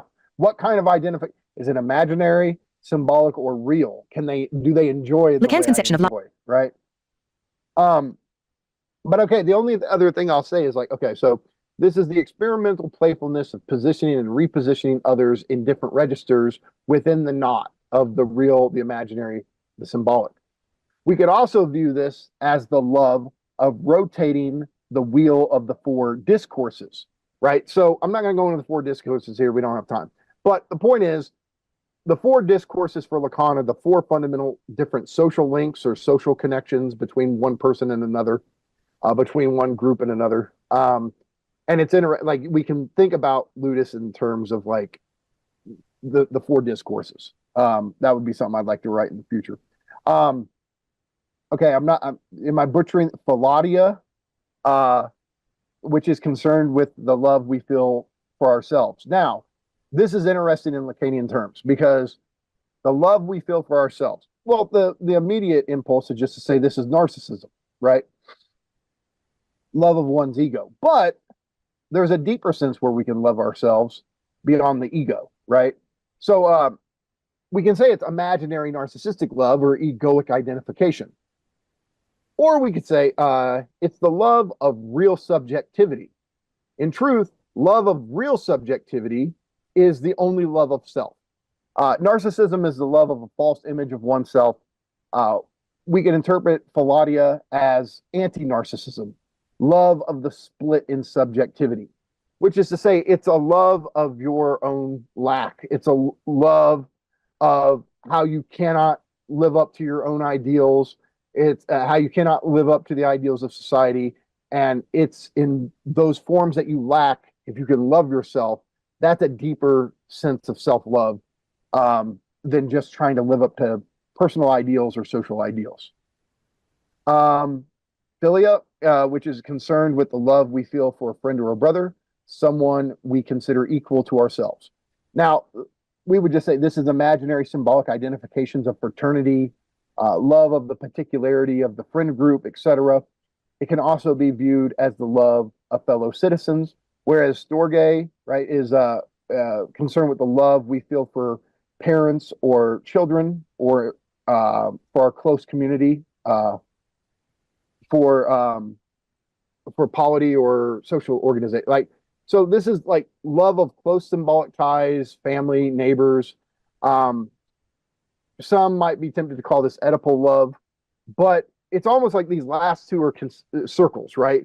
Like we've talked about like the inner circle and then the next circle and then the outer circle, right? Where these are like stratifications within our imaginary symbolic forms of identification. And then I'll just say like a couple quick things and I'm done here. As far as Plato goes with his theory of desire, we have to remember Lacan says that his fundamental conceptual contribution is the concept of objet petit a. We have to remember that the biggest influence on how he conceptualizes objet petit a is Plato's concept of a galma in the Symposium. It's that unnameable treasure in the other that gives them a sublime status, but you can never really name it. It's some kind of inner surplus that's mysterious and enigmatic. And Lacan fundamentally takes this. Now, I mean, objet gets reinterpreted and expanded in a million different ways, but objet is essentially the conceptual fruit of what Lacan did with Das Ding as a forerunner concept in Seminar 7, what he does with Plato's Agalma in Seminar 8 on transference, and then by Seminar 9, but especially 10 and 11, his fully formed concept of objet petit a emerges. And so Agalma had a fundamental influence on Lacan's most fundamental original concept there. And so that, I mean, they're already on part with that. Look, as far as death drive, I just want to say that for us at the most basic level, death drive is a self-destructive energy. It's the energy that undermines our symbolic identity. It's not like trying to return to some inanimate state. That's the way that a lot of Freudians and Nick Land, they take it in this like, oh, it wants to return to inanimate being. Whereas for Lacan and Žižek, no, death drive is more about this space between two deaths. It wants this excessive enjoyment between the death of the symbolic and literal death. So if you have literal death, you don't have jouissance, right? So, but you get jouissance from dying the first death, which is destroying your social standing, destroying your symbolic mandate, while still being literally biologically alive. And so jouissance for Lacan and Žižek operates in this phase space or this in-between between symbolic death and literal death. So it's not inanimate being oriented, something like that, right? That's where they're like, no, it's geared towards, it's more of like a zombie state of just pure, excessive, dumb, blind enjoyment. But you got to fucking be alive in the biological sense to have that, right? So, I just went and saw the new Bob Dylan film. I really liked it. I'm a huge Bob Dylan fan. And I think it gives us just a great, like maybe like a textbook example of Death Drive.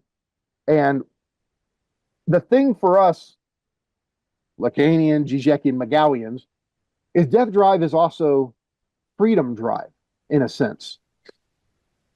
And it works like this, right? So you always hear Lacanians go, the signifier, and you never fucking know what they're talking about. They just use it. I still get annoyed with this shit, right? Because you're like, what fucking signifier? In what context? What the fuck are you talking about? What do you mean the signifier? Can you name one? Let me name one. And let me name how transgressing the signifier is an act of death drive, which is also an act of freedom. Okay? So here's a concrete example that you're not going to get from most Lacanians. I mean, Todd McGowan would give you something this clear, but besides him, it's going to be me. So, the signifier. All right, so context. For those of you who don't know Bob Dylan, arguably the most famous moment in his career. When I explain this to you, at first you're going to go, well, how trivial is this shit? Whatever. It was a big fucking deal at the time. So Bob Dylan starts off his career. He plays an acoustic guitar and he blows into a harmonica. And he sings a bunch of songs that he might not have wanted them called protest songs, but they have a very protest dimension to them, right? And they certainly were anthems for the protest movements of the 60s. And he was considered a champion of the people, of the underdog, because he wrote songs like Blowing in the Wind and The Times They Are A-Changin'. And you could tell he did have a heart for the underdog. He did. Otherwise, he couldn't have written those songs. But what he didn't want is to become an image or a symbol of the protest movement. For him, first and foremost, he's a songwriter. He's an artist. He's a musician. He didn't want to become a political prop in anybody's ideological narratives or strategies, etc. So at one point he starts dating Joan Baez, and she was all about, she felt a calling to be part of the protest movements, and she always wanted Bob to go to the protests and the sit-ins and to sing his songs, and he wouldn't fucking do it. And this always caused friction with him and Joan, because he's the one, like, you have all these great folk musicians like Pete Seeger and, you know, the rest of them. And, you know, so many of them are inspired by Woody Guthrie, and Dylan's deeply inspired by Woody Guthrie. And there's, you know, this Guthriean dimension to Dylan's early stuff.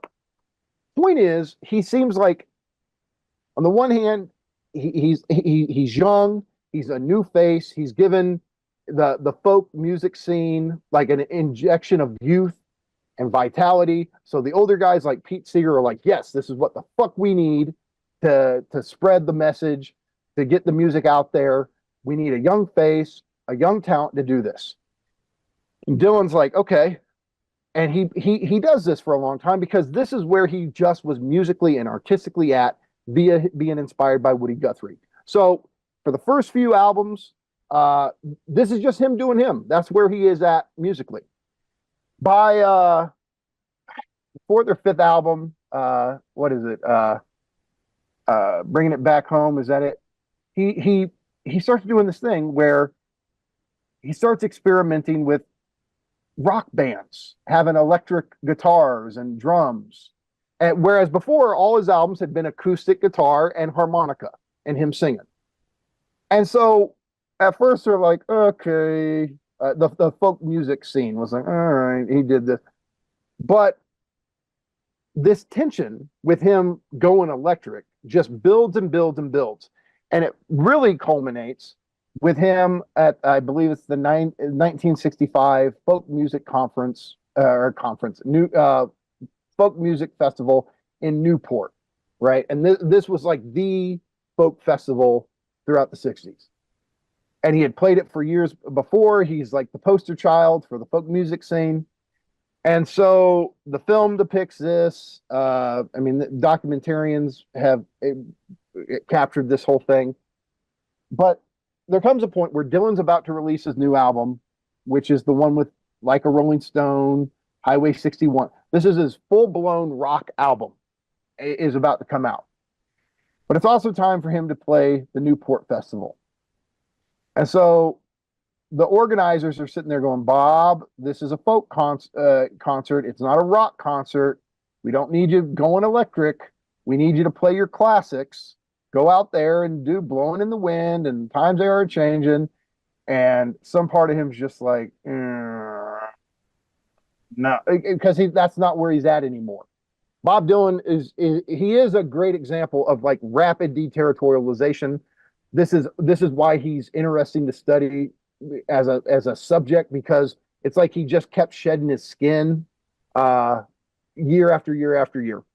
And at that point, he just was not going for being a folk singer. So I say all that to say this. What they were trying to do, what the folk big other, the folk music scene big other was trying to do, was to say, folk singer. That's the signifier. That's the master signifier through which they're trying to quilt, organize, stabilize who Bob Dylan is. They want him to be a card-carrying classic folk singer, right? And it's through naming him folk singer that they impose duties on him and expectations of his behavior and expectations of his creativity, right? So signifier is not some neutral, oh, what does it matter? No, it's a fucking duty. It's trying to define your life, what you're going to be, what you're going to create. And so he's never clear about what he's going to do when he starts playing a set at the Newport Festival. But when he goes, he brings his band out and he goes full electric, and the fucking crowd starts losing its mind. And then not too long later, the movie depicts it like it happened at the Newport Festival. It didn't. But at another concert, somebody calls him, screams out of the crowd, Judas. Like, because he's just totally betrayed the folk music scene, right? He's the devil, the Antichrist, who has transgressed the law of folk music, right? So the point is, this is the example. The signifier is the symbolic mandate, the social role the folk music scene was trying to fit Bob Dylan into. The set of behaviors, protocols, expectations they want him to live up to. Him going electric, him playing electric guitar and playing with his band is his jouissance, his death drive, his self-destructive energy in destroying that symbolic position. And the movie even has a scene after he plays it where he's talking to Joan Baez, and she even says, well, this is your way of gaining your freedom from all of us. Yes, him destroying his symbolic identity as a folk singer of going against that signifier, in this case, is a radical act of freedom. You're not going to contain me with your signifier. You're going to name me and tell me what I'm going to do. I'm going to transgress that. He got lots of enjoyment, lots of jouissance from this self-destructive act. And this is where you see the friction between the signifier, folk singer, and jouissance, going electric. And this is a nice example of this kind of self-destructive energy that's also one of liberation, of personal freedom. So I'll end it there.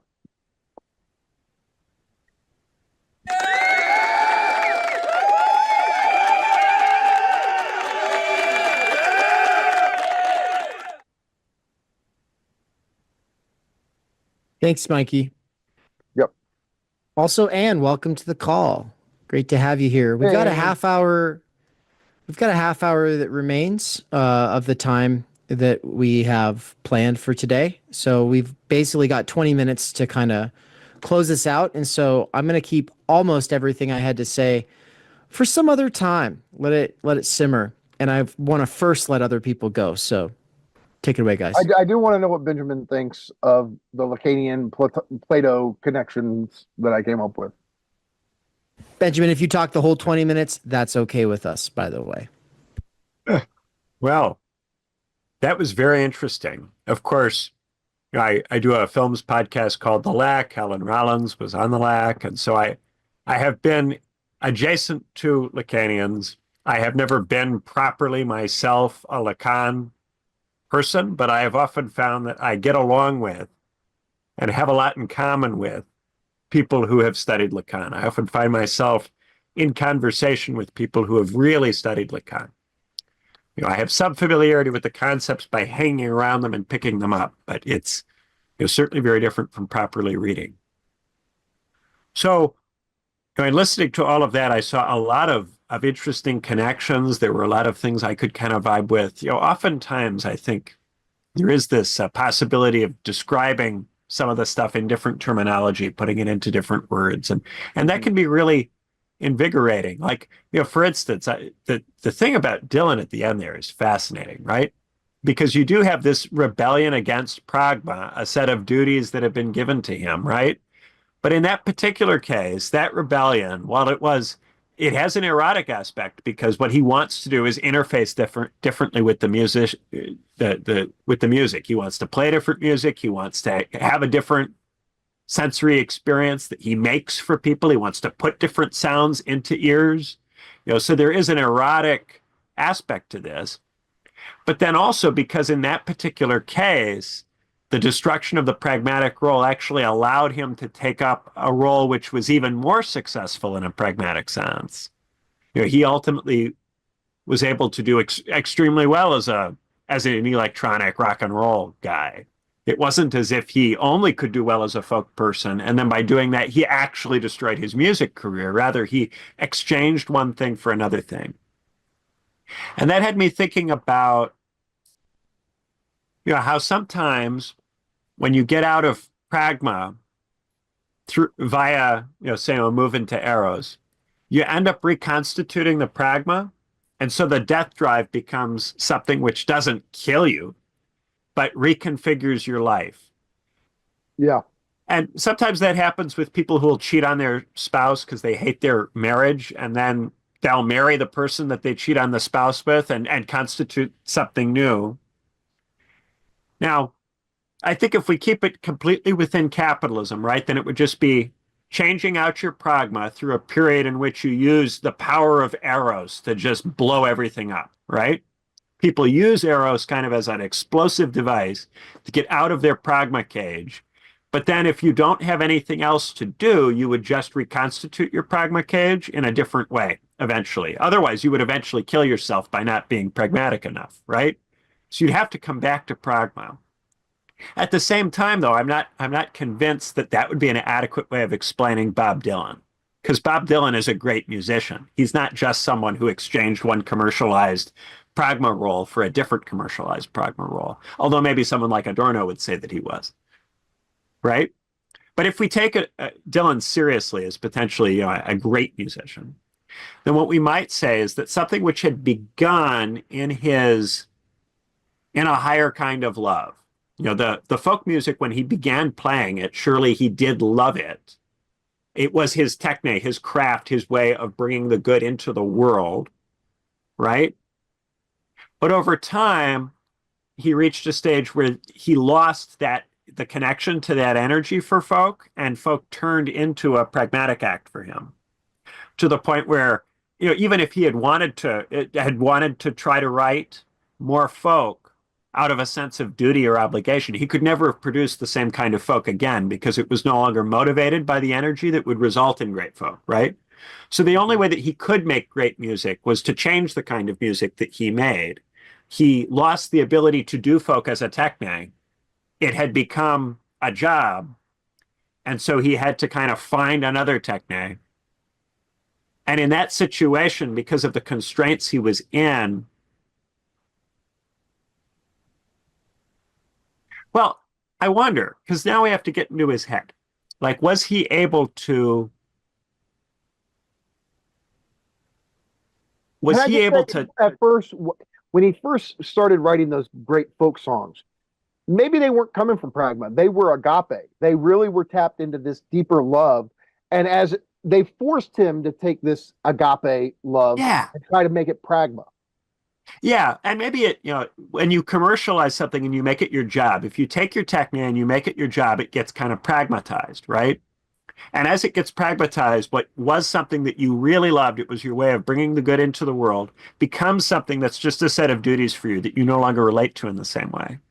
And then the death drive allows you to escape from that. If you're not able to just get out of it, if you don't have the freedom to just say, no, I'm not going to do this anymore, I'm going to go do something else, right? Then you might need the death drive to blow it up. I like that because it allows us to frame death drive as not just something that happens when you're stuck in pragma and can't get out, but also perhaps a way of unlocking the connection to the higher kind of love that has been occluded or blocked by the schema of duties, which of course does sometimes happen. Death drive is ultimately agape oriented, like, but beneath it all.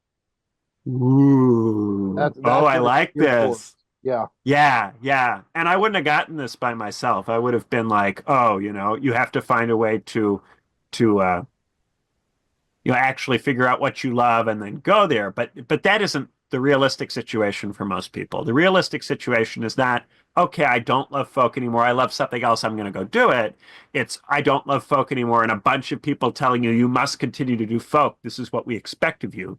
And you having to somehow get out from under that. Well, we could say that's what Dylan was destroying the pragma to preserve the agape, to say, look, I want to write songs that speak universally to human beings, and I'm gonna remain faithful to that wherever it takes me. Yeah, there was an attempt to take his agape and lock it down and imprison him in a pragma box made out of what had formerly been his agape. And the death drive in that situation is what got him out of the box so that he could refine it. And that would be the more positive spin. Sometimes you do have to blow up your life with some kind of big Eros mess to be able to create conditions under which you can access the higher loves. But it's so tricky because sometimes you're just beaten down and you've forgotten why you love the things that you're doing. And that was where I was thinking more when I wrote it. I was thinking in terms of the person who, would love their family if they could think about it like that. But they are so beaten down that they've been pushed into viewing their family as a pragmatic cage. But of course, sometimes your family is a pragmatic cage. Sometimes that is all it is because of the conditions under which you went into it. And that is so difficult to parse in practice because when you're experiencing it as a pragmatic cage, you're not going to be able to really remember exactly why it feels that way. You're just going to want the hell out. Well, no, and so what I love about this, I mean, look, the Lacanian term for when a human being kind of hits rock bottom and no longer feels themselves capable of existing in their social role, right? We call it imaginary symbolic coordinates, but we can take the jargon out of it. They no longer can continue to exist in their social role. What this does, this moment of subjective destitution, it does make a person realize that they can't rely on any external other as a guarantor for who they are and what they do. They have to choose it. They have to take responsibility for what they're going to do in society. But in not having faith in some big other, some authority to tell you what to do, the person in subjective destitution has two options. They can become pessimistic and go, everything's meaningless. There's ultimately no firm, absolute meaning. There's just groundless grounds. So life sucks and nothing's meaningful. Or they can say, it's precisely because meaning isn't absolutely fixed that I have a new, renewed sense of social duty, that the only symbolic order we have is the one we have. So it's my duty to help configure it in a way that's as meaningful and robust and life-affirming as possible. And that would be a renewal of agape, is to say, no, in my subjective destitution, what I find is a new love for the universal. And the point is to change the symbolic in whatever ways we need to make life better for everyone. And that can be something you discover at rock bottom, which is what the death drive gets you. Yeah, and I think for me, the thing that makes it easy to talk to Lacanians is that the lack seems to so obviously be the good which cannot be completely had by any one body. because of the degree to which we are estranged by the separation of persons. So to me, that Plato's focus on the way in which the separation of persons makes it impossible to totally have the entire good in such a way that you can grasp it, it gives me a very easy way into the notion of lack.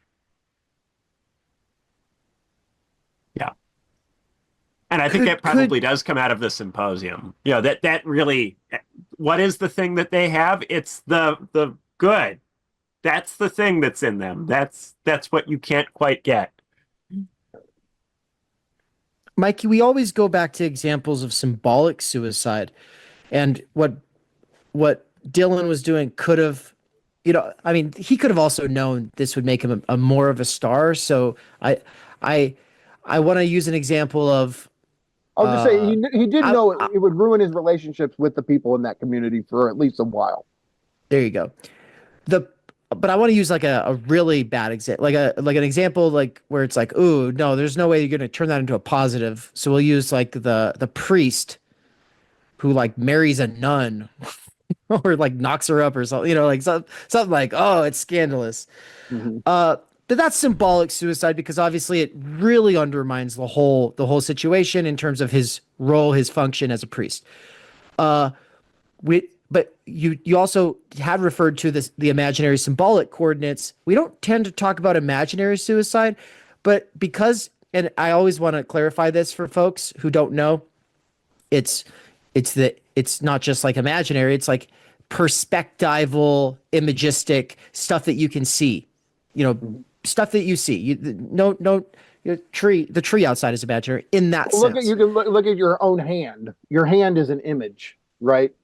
Now, the famous image, of course, is your reflection in the mirror, but it's any of these images you have of your body or other bodies that you want to be or aspire to, kids hanging posters on their walls when they're teenagers of their artists they love. Right. They want to be that, Like the ideal ego versus the ego ideal, right? So the priest wants to be seen as the priest in this sort of function and role. Symbolically, that's the ego ideal. Like it's a certain way of being seen, serving a certain function. Versus the imaginary, the ideal ego. This would be like it's more like looking a certain way. It's more aesthetic. And so I was thinking, it's like, I was trying to come up with an example. And then I was like, oh, what about like when someone's going through a midlife crisis and they cut all their hair off or dye it a different color? Yeah. No, it just, those are great examples. They just don't seem to have the same existential weight to them as when you destroy your system of value, when you stop being a Christian, when you stop being a communist. These are a deeper sense of subjective suicide because you're undermining the very values through which you make sense of the world, opposed to just how you look. I would just say, though, that like this is where we're between imaginary and symbolic, because if you're coming from, let's just say, a super conservative Mormon family, you've always had dresses down to your ankles and long hair down to your butt, and you wear little hats on top of your hair because you're so conservative, and then you go through something and now you've shaved off your head or dyed it blue and it's short and you're wearing shorts. It's like, no, this is the signifier, which would have been Mormonism or modesty. Like that's officially what's been transgressed, right? Yeah, I can see that. Yeah. Okay. Now, my question for you both is about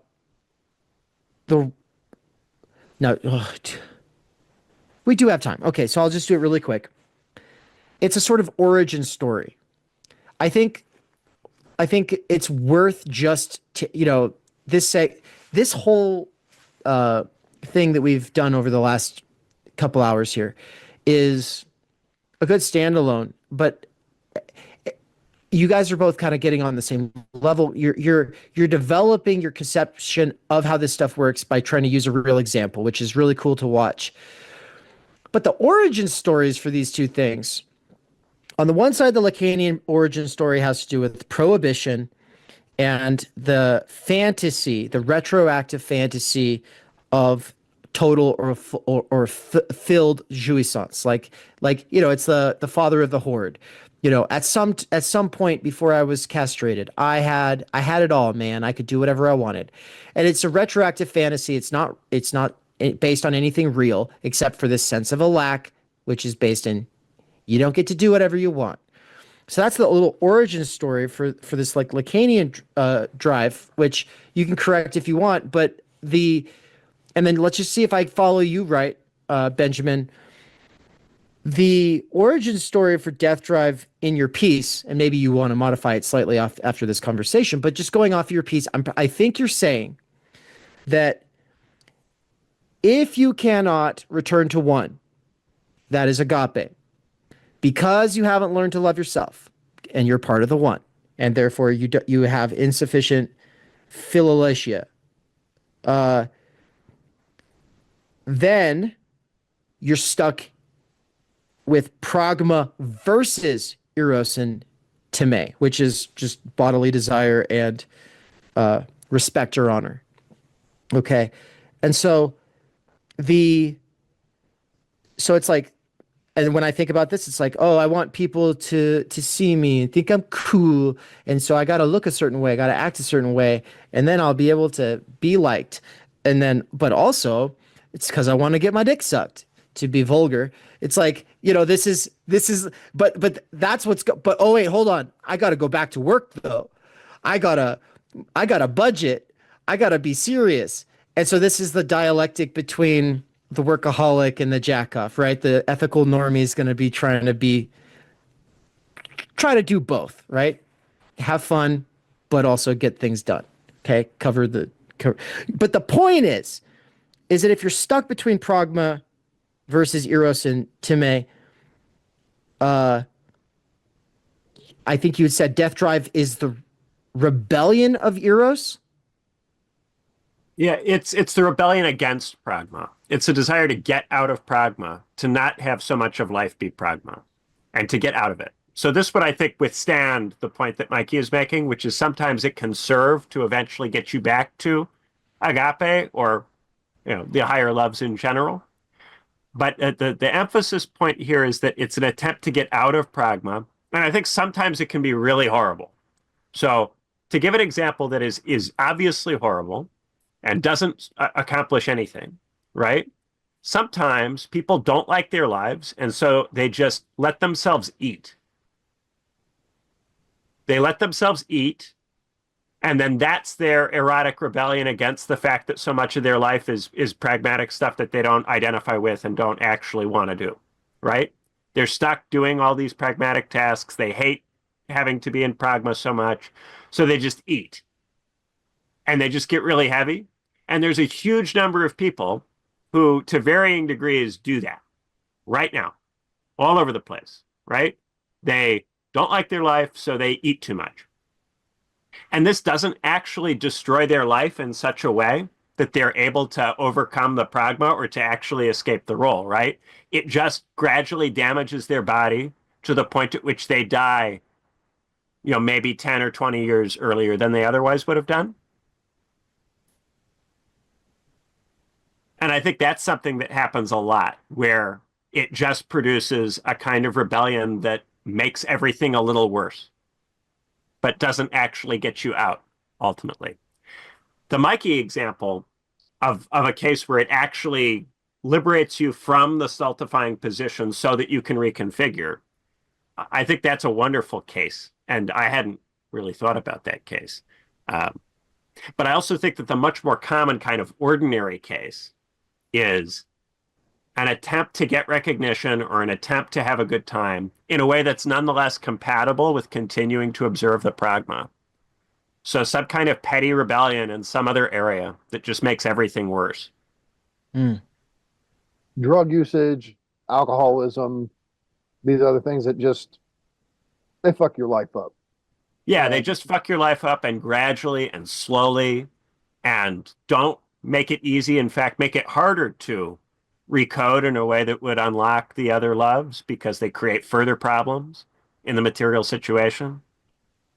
I will say, though, I think a lot of people go that route, and I think their death drive latches onto them because they are ways of killing yourself.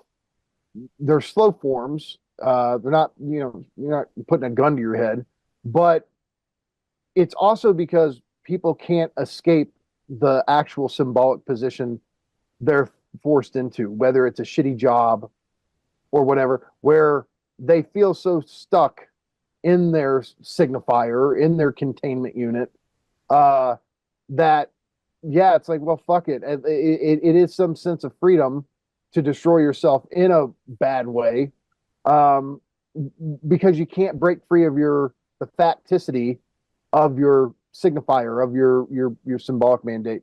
And so, Yeah, Dylan still had that energy, right? He still had that higher kind of energy, which he could then ally with the low. He could yep. do a high and low against the middle, Mm-hmm. but a lot of people are cut off from the high, and so they can't ally the high with the low against the middle. No. And so their death drive just, rebels in the only way it can.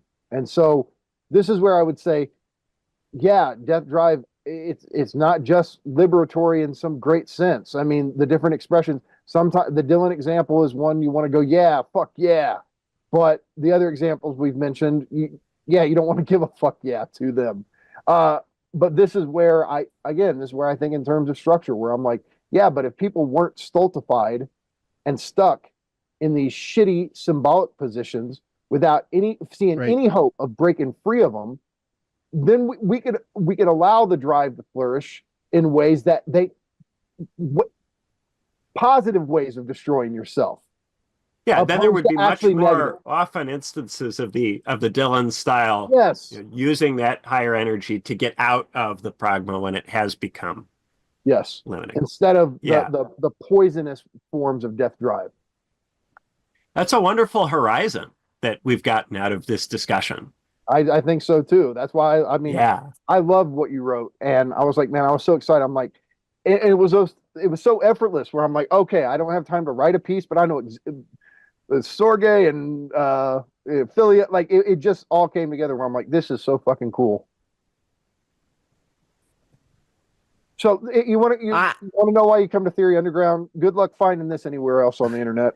Yeah, good luck getting into this kind of dialectic where your ideas actually get developed by other very interesting smart theorists who then cause you to have further better ideas. And look how quickly you make that move. You could spend 30 years in fucking books and not get there.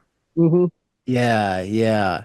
Well, I think that you guys open up a nice little possibility, because when I was reading your piece, Benjamin, it's like I was thinking about how skole is the condition of possibility for staying in agape. But then that's kind of what Mikey said about agape could be a love of time energy itself. And so it's like there's an interesting thing there. But then also, like, Lacanians can go too hard line. And with this little origin story about losing full jouissance, retroactive fantasy, now and like this whole thing, and it's like, well, what you got at with your piece, Benjamin, is like the possibility. You make a distinction between repression and like reasonable management, and it's like I had talked about parents who are teaching their kid not to run out in the street because they love their kid and don't want their kid to die, versus the parent who's like, there's just rules. There's just rules, and I'm here to enforce them, because they're just so up in pragma that they're not thinking about like the ends that these means are supposed to serve. And so it's like, don't run in the street. But it's just like, no, you love that child. That's why you don't want them to run in the street. That's different. But they're both no. And so the no based in love versus the no that is just the bureaucrat. The parent gets reduced into the cop. That does happen. So does a teacher. Sometimes the no starts in love, and then because the parent is beat down and tired, they give the no in pragma, and then it sounds like that, right? That no may have intellectually originated in love. The parent is worn down from the workday, is cut off from the storge, and so gives the no in pragma, right? And then after giving the no in pragma for 10 years, goes, fuck it, I'm out, and goes and goes out for cigarettes, something like that. That's how...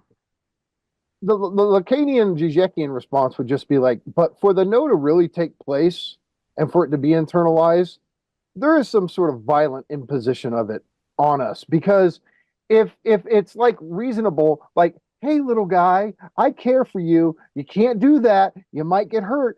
A child interprets that as, my dad, I can still do it. Because he loves me, right? Real no's are imposed with a sense of like violent necessity. Like, no, you're not gonna fucking do that, or there's gonna be fucking consequences. And this is where everybody says, "Oh, see, it's fascist, it's authoritarian." Yeah, no, sometimes love sounds like that. Sometimes love doesn't sound mushy. Sometimes it sounds firm. Sometimes it does. Yeah, people have to recognize that love is not like saccharine and weak all the time. That's not what love means. And it sometimes it's like, no, the firm no is like, I'm not fucking around.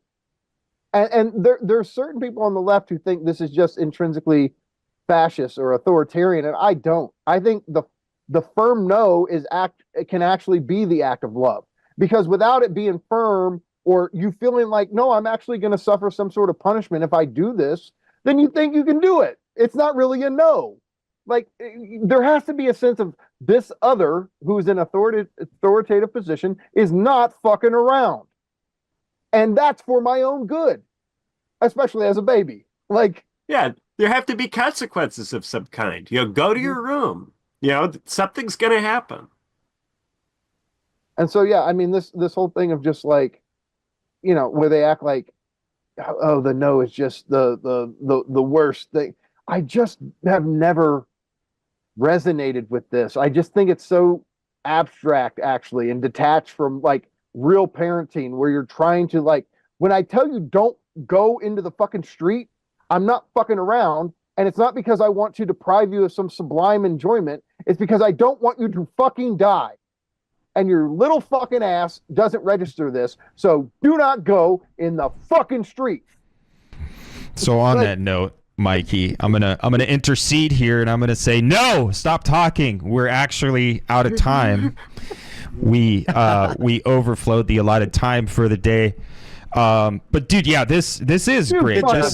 You fucking fascist. Well, yeah. It looks like a duck. It talks like a duck. I'm a goose, bitch. This specific talk, the last 2 hours or so have been an example of kind of what we were talking about earlier when we were talking about braiding this rope that can withstand the collective weight of postmodernity and tug it like a little tugboat, toot, toot, toot, into a human future. So those of you who've been watching in the audience, most of you have been doing a great job. Some of you've been acting up a little bit. You've got reprimanded. Oh. You've been admonished slightly, but we did it compassionately, and we gave you this loving no. So as to avoid having you all out here like polymorphous, perverted children saying crazy shit and doing too much and doing the most. But yeah, man, like today being part 2 of TU's second birthday, I think it's been fantastic. We went through, we featured we featured the cadre. This is your facilitators, your instructors, your seminar leaders, your lecturers, your Sherpas as we climb Mount Understanding. Or what is it? Schloter, like Mount Improbable? What? Yeah. Yeah. Okay. So as we ascend Mount Improbable, we gave a good introduction to all your Sherpas. So you're welcome, YouTube. You're welcome, podcast audience. And I think we ended with a fantastic, like, this is an example of what we're doing and what we're able to do. We're able to kind of bring Deleuze and Lacan into dialogue with Plato.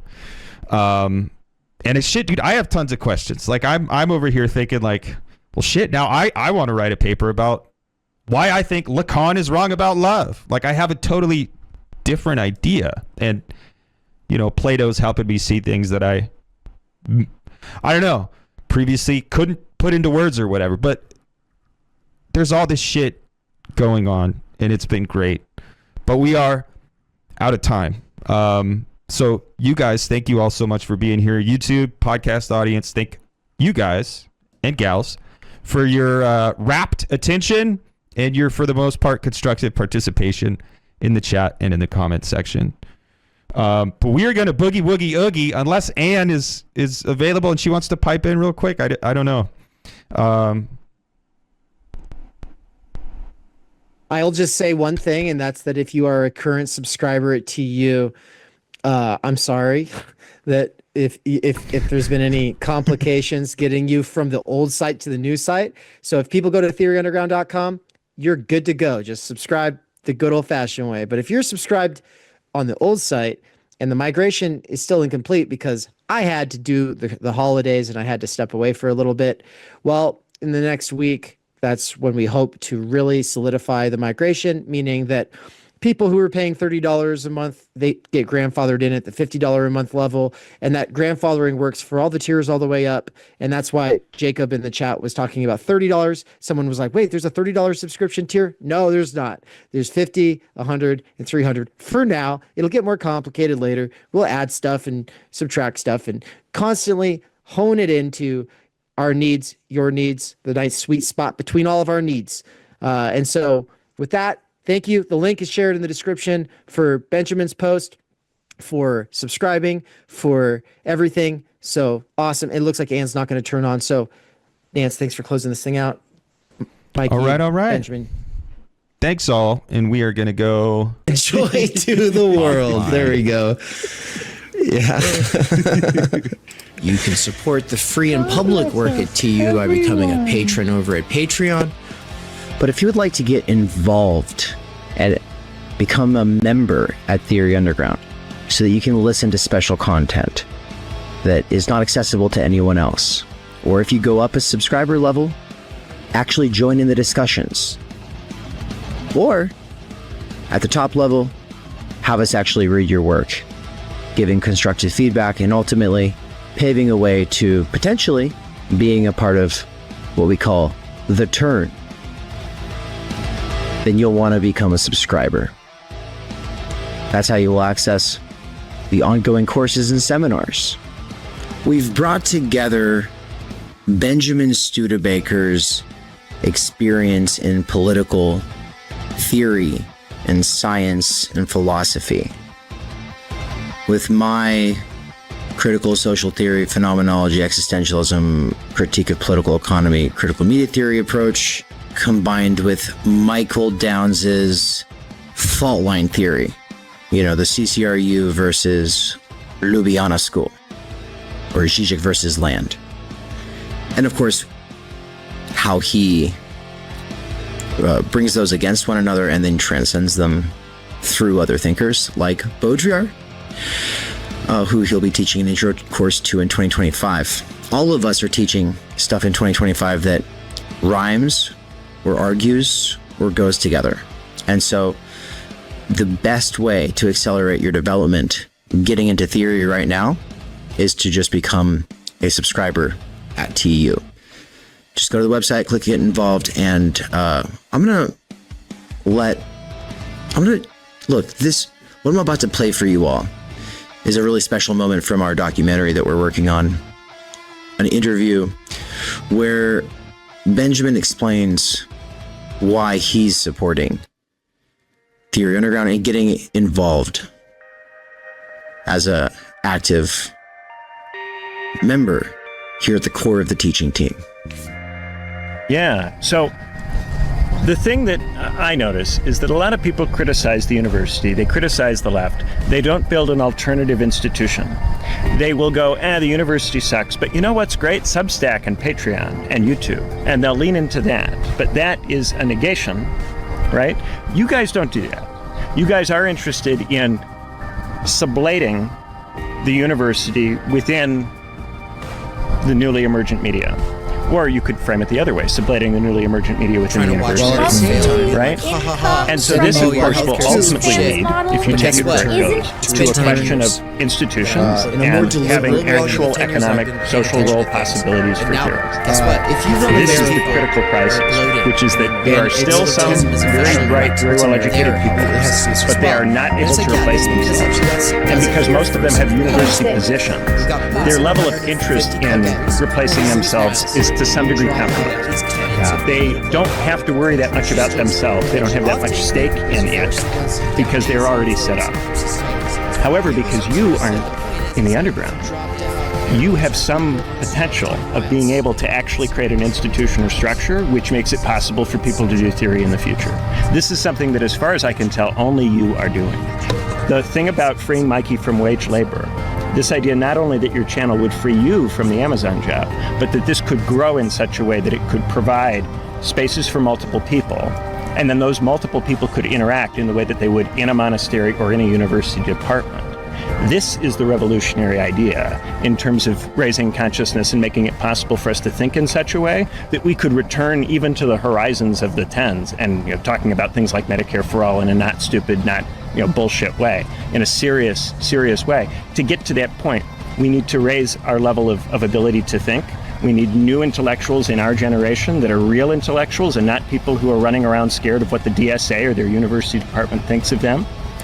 You have the potential to actually make a real material intervention into not just knowledge production, but in Bildung, into the making of people. Yeah. This is something that we can do. There's a window right now where I am not in the university, and so I have a real reason to think very seriously about, can we do something else? Because I'm annoyed, myself with the whole process of trying to be in that. And I would like there to be something else, something better. I have all my critiques of it that come in part from being at Cambridge, in part from studying ancient thinkers. We could do something better than it.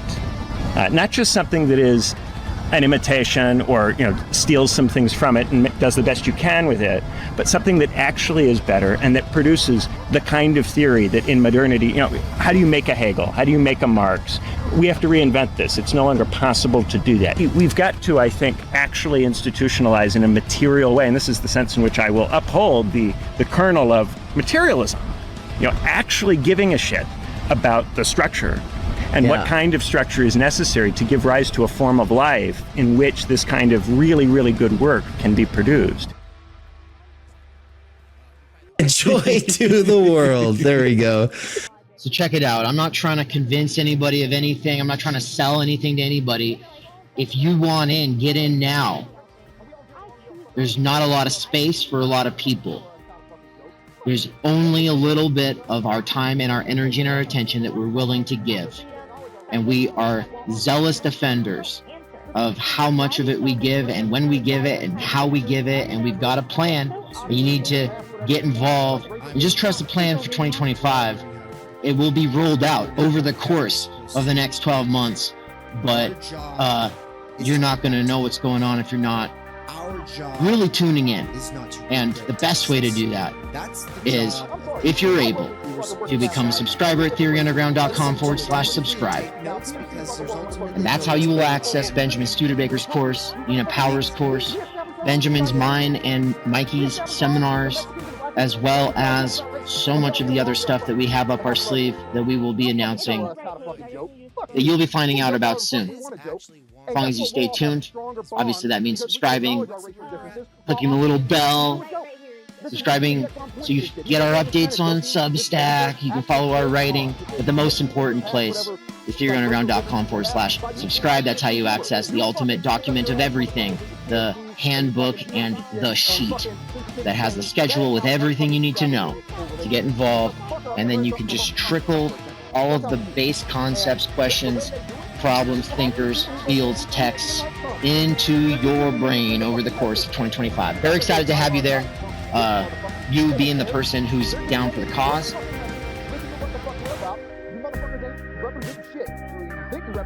If you know, you know. So get in now. The time is now.